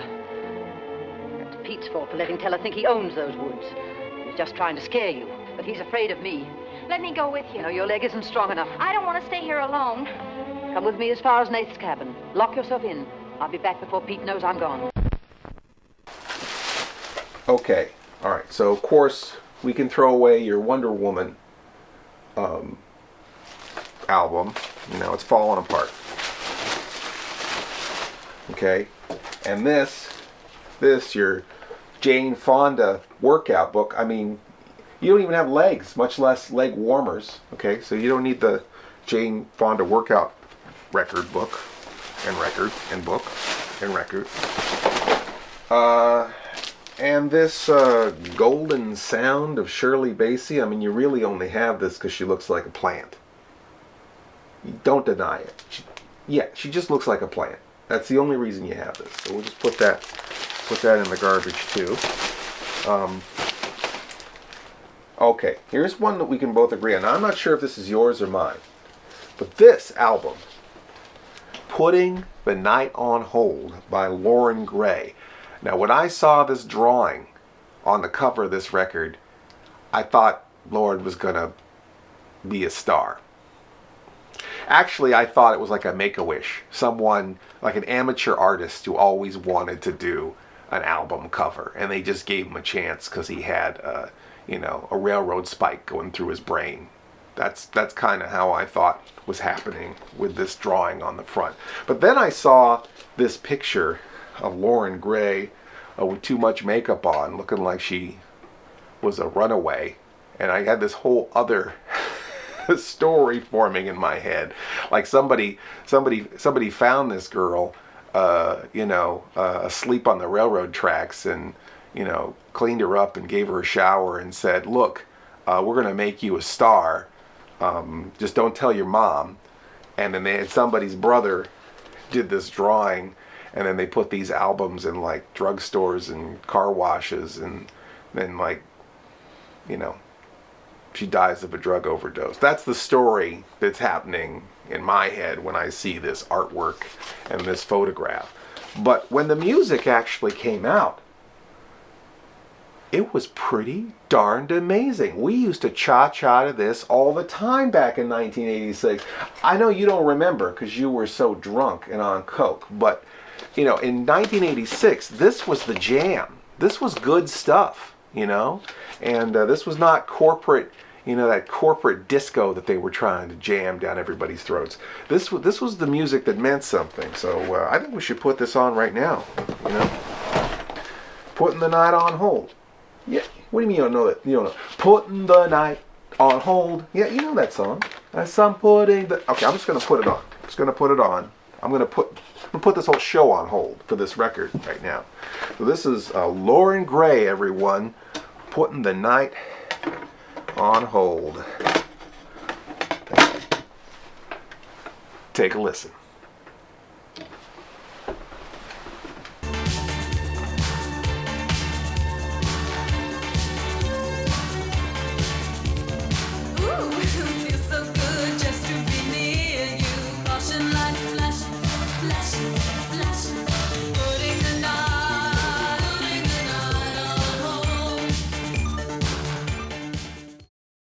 Speaking for Burger King, I am proud to announce that we have just changed the Whopper. Hey, you in the suit.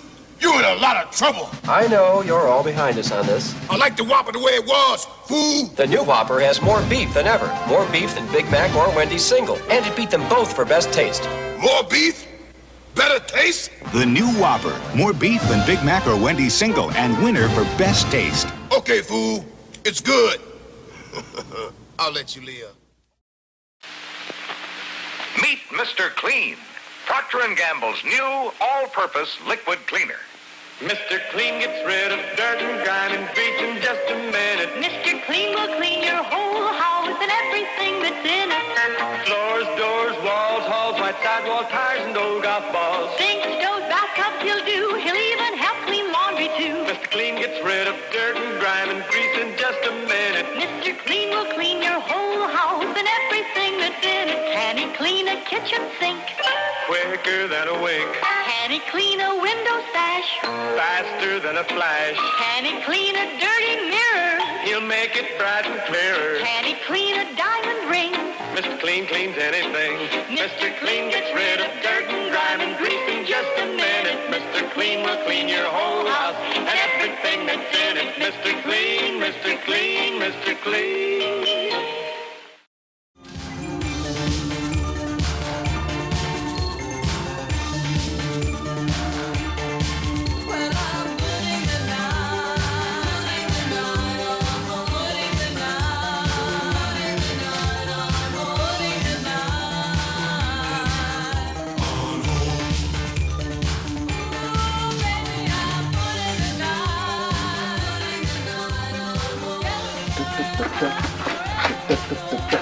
Cause I'm putting the night on hold. Cause I'm putting the night on hold. Taxes. Taxes. Taxes. Taxes. Taxes. Taxes. Taxes. Wait a second. What's this? Look at this. A letter for Mr. Lobo. Huh. These are all letters for Mr. Lobo. God, yeah, I remember reading a lot of these on the air. People sending in for their fan club kits and all sorts of great memories. You know, I think there's something in here that maybe I've never ever read on the air before. You know, why don't you give Mr. Lobo a few minutes here to pick out the perfect letter, and we'll do an Insomniac mail sack right after the next reel of tonight's feature.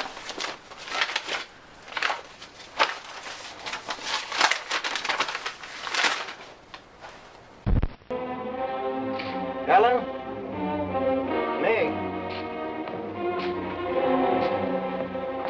Ellen? Meg? Ellen? Meg? Wait here for me.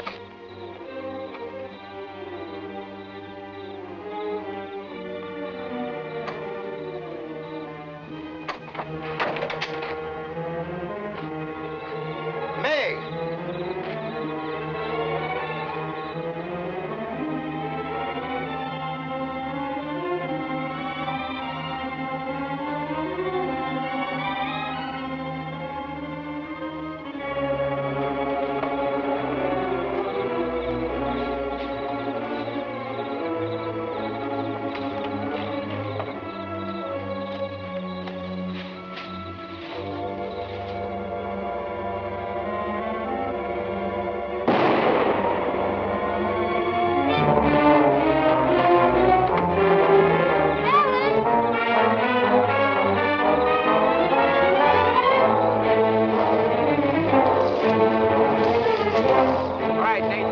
I got you covered.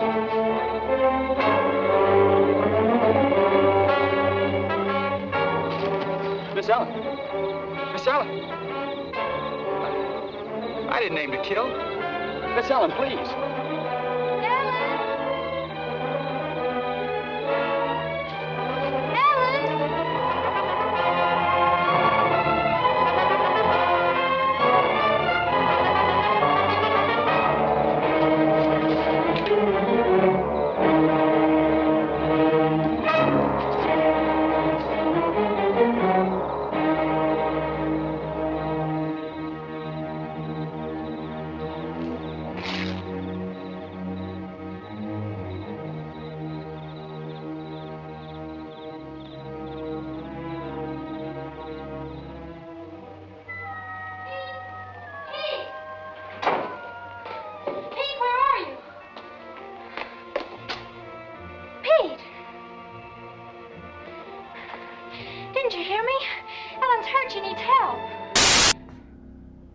Where'd you go on your little field trip, huh? Where? Did you go see Mike? He didn't see me. Yeah, well, that mother and her daughter did, and they called the cops.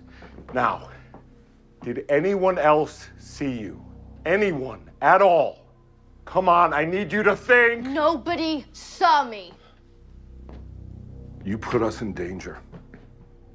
You realize that, right? You promised I'd go, and I never leave. Nothing ever happens. Yeah, nothing happens, and you stay safe.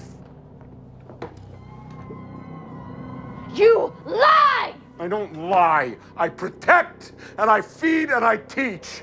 And all I ask of you is that you follow 3 simple rules. 3 rules. And you know what? You can't even do that!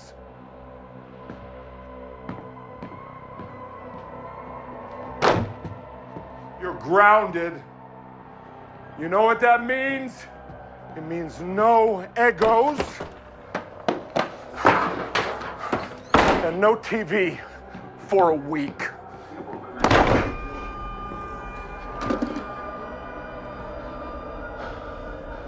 All right, knock it off. Let go.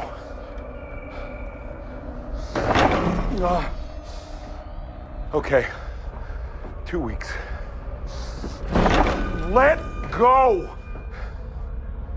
A month. No. Well, congratulations. You just graduated from no TV for a month to no TV at all. Ellen's lost now. Lost. Nothing will help. Pete, you're not going to sit here and let her die. She was going to the Red House.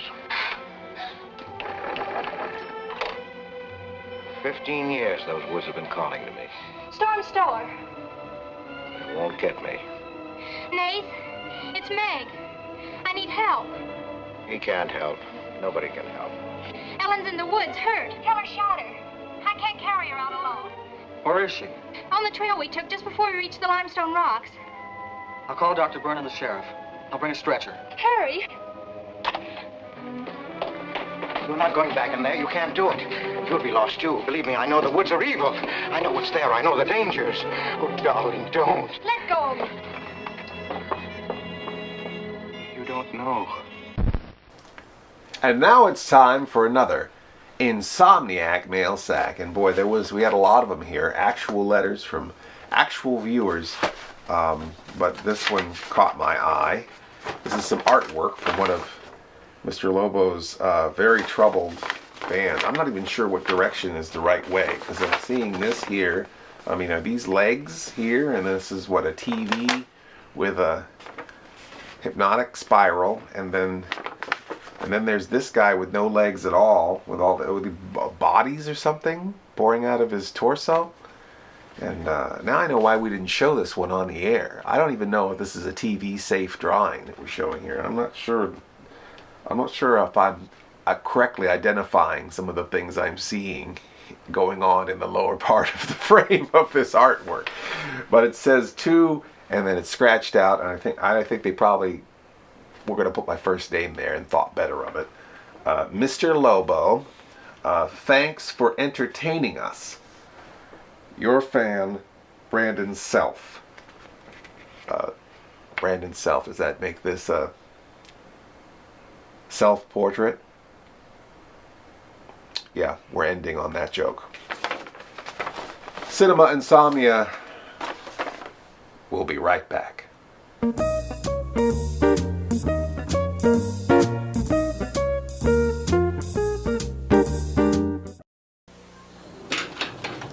Lego my ego. You Lego my ego. Give you my skateboard. For breakfast? Some donuts. I'll go nuts if you don't Lego my ego. Oh, Dennis, I just love the yummy taste of Eggo waffles, so please Lego. It's green and purple and has a million legs. I don't know. Me either, but it's crawling up your arm. Up! Start your good breakfast with Eggo waffles from Kellogg's. Little brothers.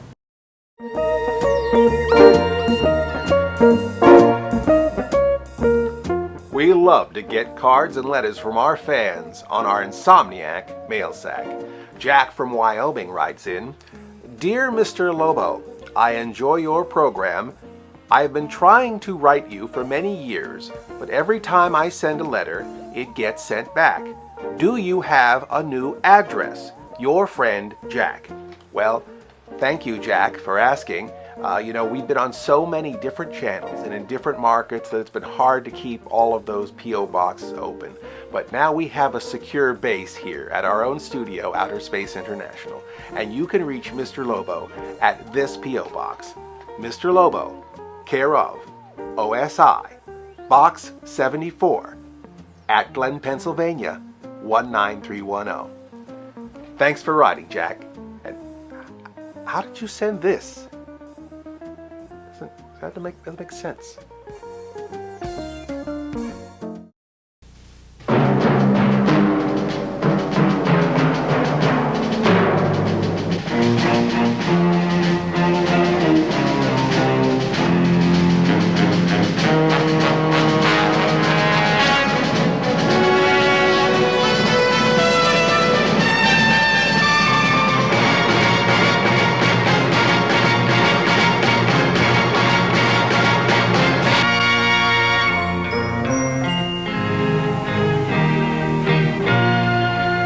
Some people have a deep, abiding respect for the natural beauty that was once this country. And some people don't. People start pollution. People can stop it.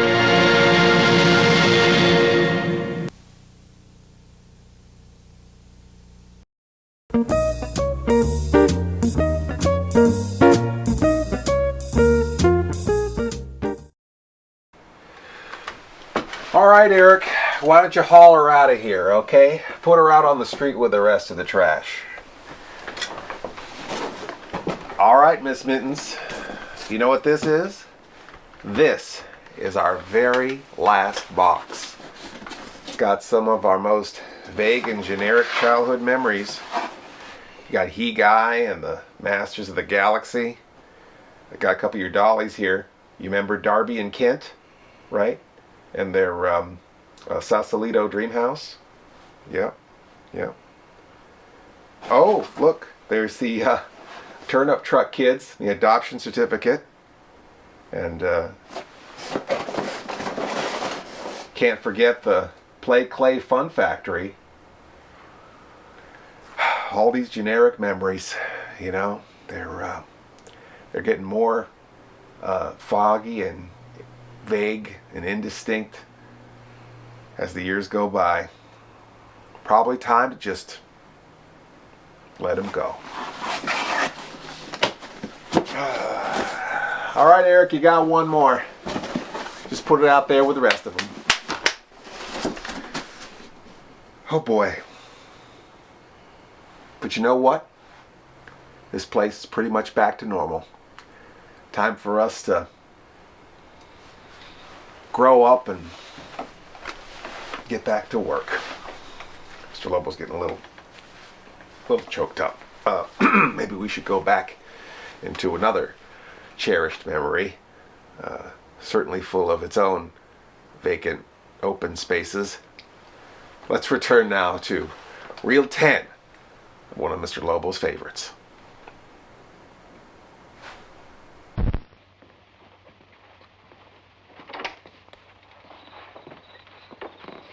She hurt bad?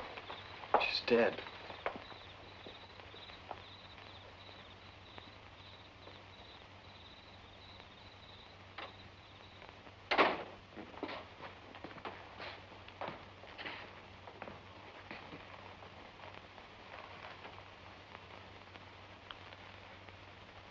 You think I didn't love Ellen? Every day for years she's died for me. You think I can forget that? But she forgot the woods. That's what's killed her. You hate me now, don't you? Yes, I think I do. You let Ellen die. You defied the woods and you were hurt. She defied them. And she's dead. Helen didn't hate me. She always understood. You leave me now, I suppose, won't you, Meg? Yes. Everything I love dies. I can't lose you, Jeannie. Don't call me that name, Pete. Who was she? Who was Jeannie? Was her real name Genevieve? Was she my mother, Pete? I don't know. You do know. I can't stay here any longer. Yes. She was your mother. Now are you happy? What happened to her? Meg, for the love of heaven. She was killed, wasn't she? But it was an accident. It wasn't an accident. Something awful must have happened. You must have hated her. Hated her? I worshipped your mother. No man ever loved a woman more. But she married your father. A man without heart, without soul. Is that why you killed her? No. You've got to believe me, Meg. I never hurt your mother. I never even so much as said a harsh word to her. And then when you were born in the red house, I loved you like you were my own. That's why I remembered the house. It was his fault. He got jealous. He took to accusing Jeannie and me of bad things. He lied. But the worst was when he was going to take Jeannie and you away. I ran to the red house to plead with your mother not to go. I heard him coming home in the surrey. I begged her to decide before it was too late. She got frightened. I don't know why. She screamed. There was no reason I wasn't going. Then you did kill her. No, it was an accident. I just tried to keep her quiet. I just put my hand over her mouth, only that. She was smothered. Then he came in the door. I went crazy. I knew it was his fault. He was the one who would kill Jeannie. I picked up a bullwhip, and I beat him until he wasn't handsome anymore, until he was dead, finished. I was out of my mind. I picked up their bodies and I put them in the surrey. I whipped the horses into the ice house. The spring had broken through in there. The mud was deep, deep enough. When I came to my senses, I tried to kill myself. I jumped into the quarry. Ellen should have let me die there.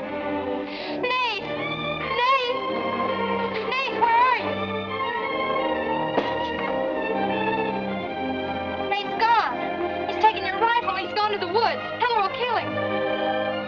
I love him, Pete. I love him like you love Jeannie, Pete. I don't know the woods at night, Pete. You do. You've got to help me stop him. I'll forget what happened. I won't hold it against you. You can make up for what you did. Jeannie will forgive you. She'll forgive you, Pete. I can end this. I can be free. There was the truck road to the red house. You go ahead. Start the truck. I'll catch up with you.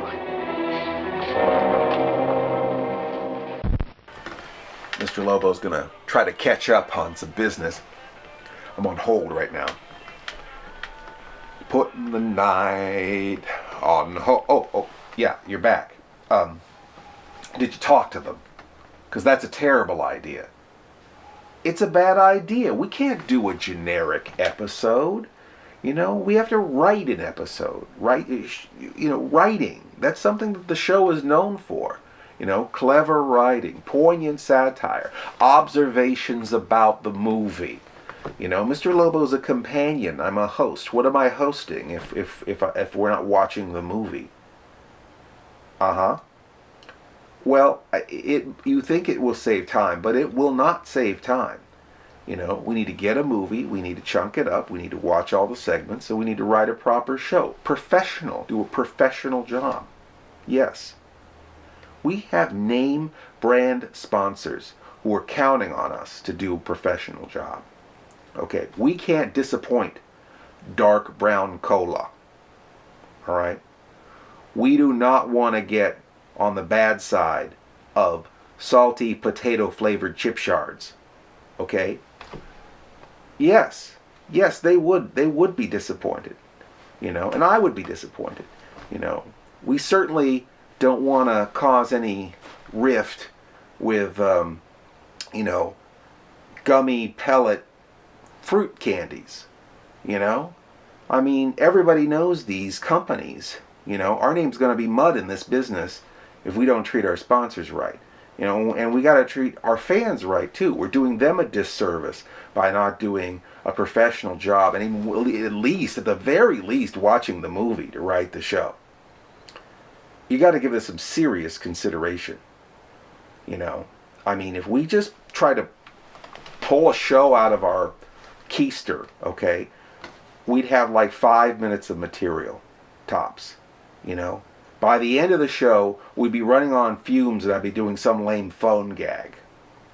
Yeah. So you really need to think about this whole concept of doing a generic show. We got a writers' meeting on Tuesday. Let's write something. All right, hold on one second. This is going to take a while. So why don't we go out to a break? Cinema Insomnia. We'll be right back. I will not do a generic episode.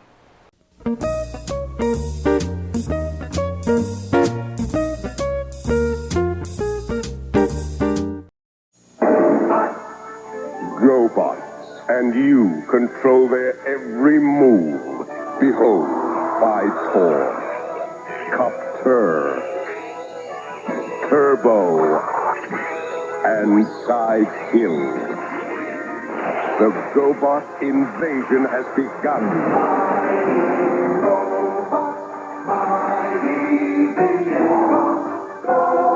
GoBot from Tonka. Here's Skipper. She's Bobby's little sister. She has beautiful long hair you can really brush. And because Skipper is smaller than Barbie, she has her very own fabulous fashions. They're all smartly designed and just as perfectly made as Barbie's. You'll love Skipper. Barbie's beautiful little sister. You can tell she's Mattel. She's swell.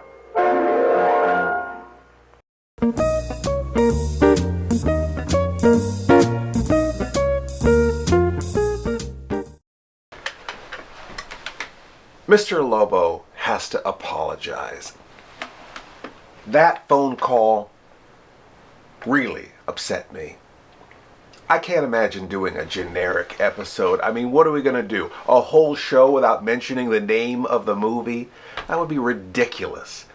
You know, I just don't have time for that jibber jabber. I took a walk, and I feel a lot better now. While I was out there, you're never going to believe what I saw. I don't know what the story is. You know, I don't know if somebody had a failed yard sale or if they're getting kicked out of their house, but there are boxes and boxes and boxes of really cool stuff outside. And I just grabbed one at random and I looked inside, and this one was full of all different types of scissors. And you know what Mr. Lobo always says? A man can't have too many different kinds of scissors. So I started looking at them. This one cuts in a picket fence shape, you know, for when you need that. And then this pair here, you know, Mr. Lobo hates tearing paper. These scissors make it look like the paper's torn, you know.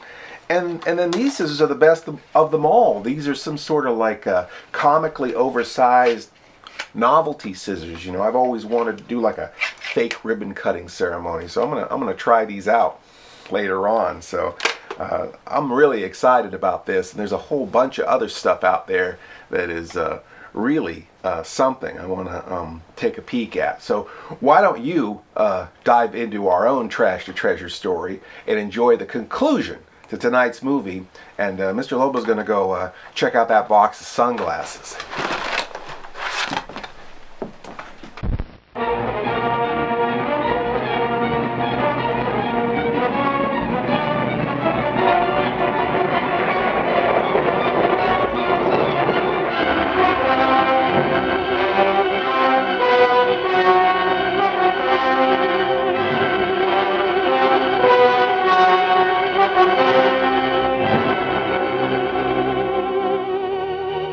Is Teller here?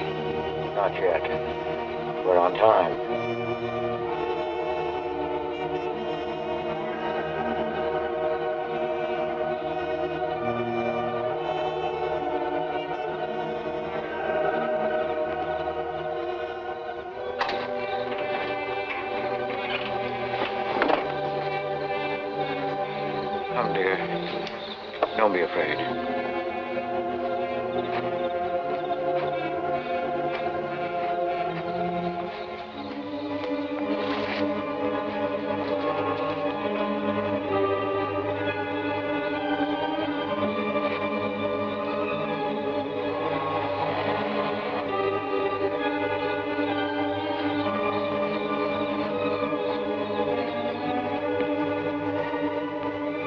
Step out of the door, he'll see us.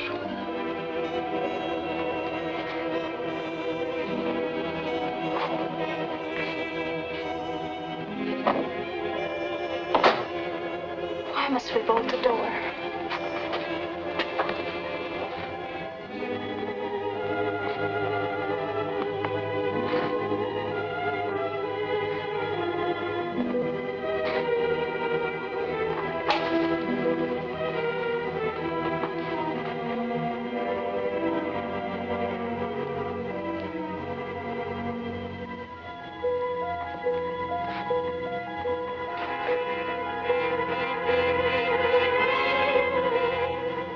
Nothing has changed.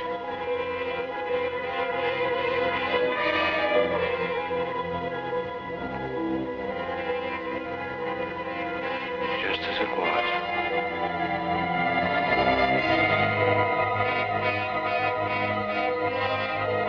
Just as it was.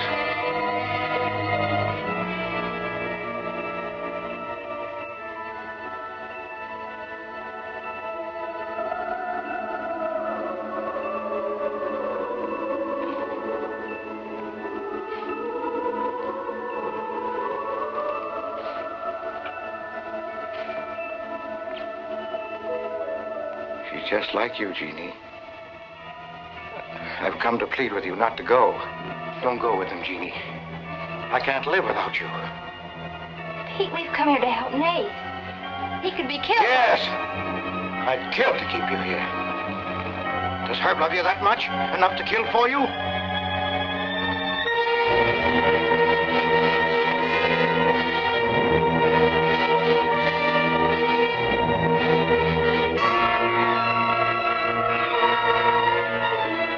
When he comes back to the village, we'll be gone, you and the baby and me. We'll be gone. I swear before God, I'll kill him before I let him take you away. You stay here with me, Jeannie. There isn't much time left. Decide, Jeannie, decide.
Careful.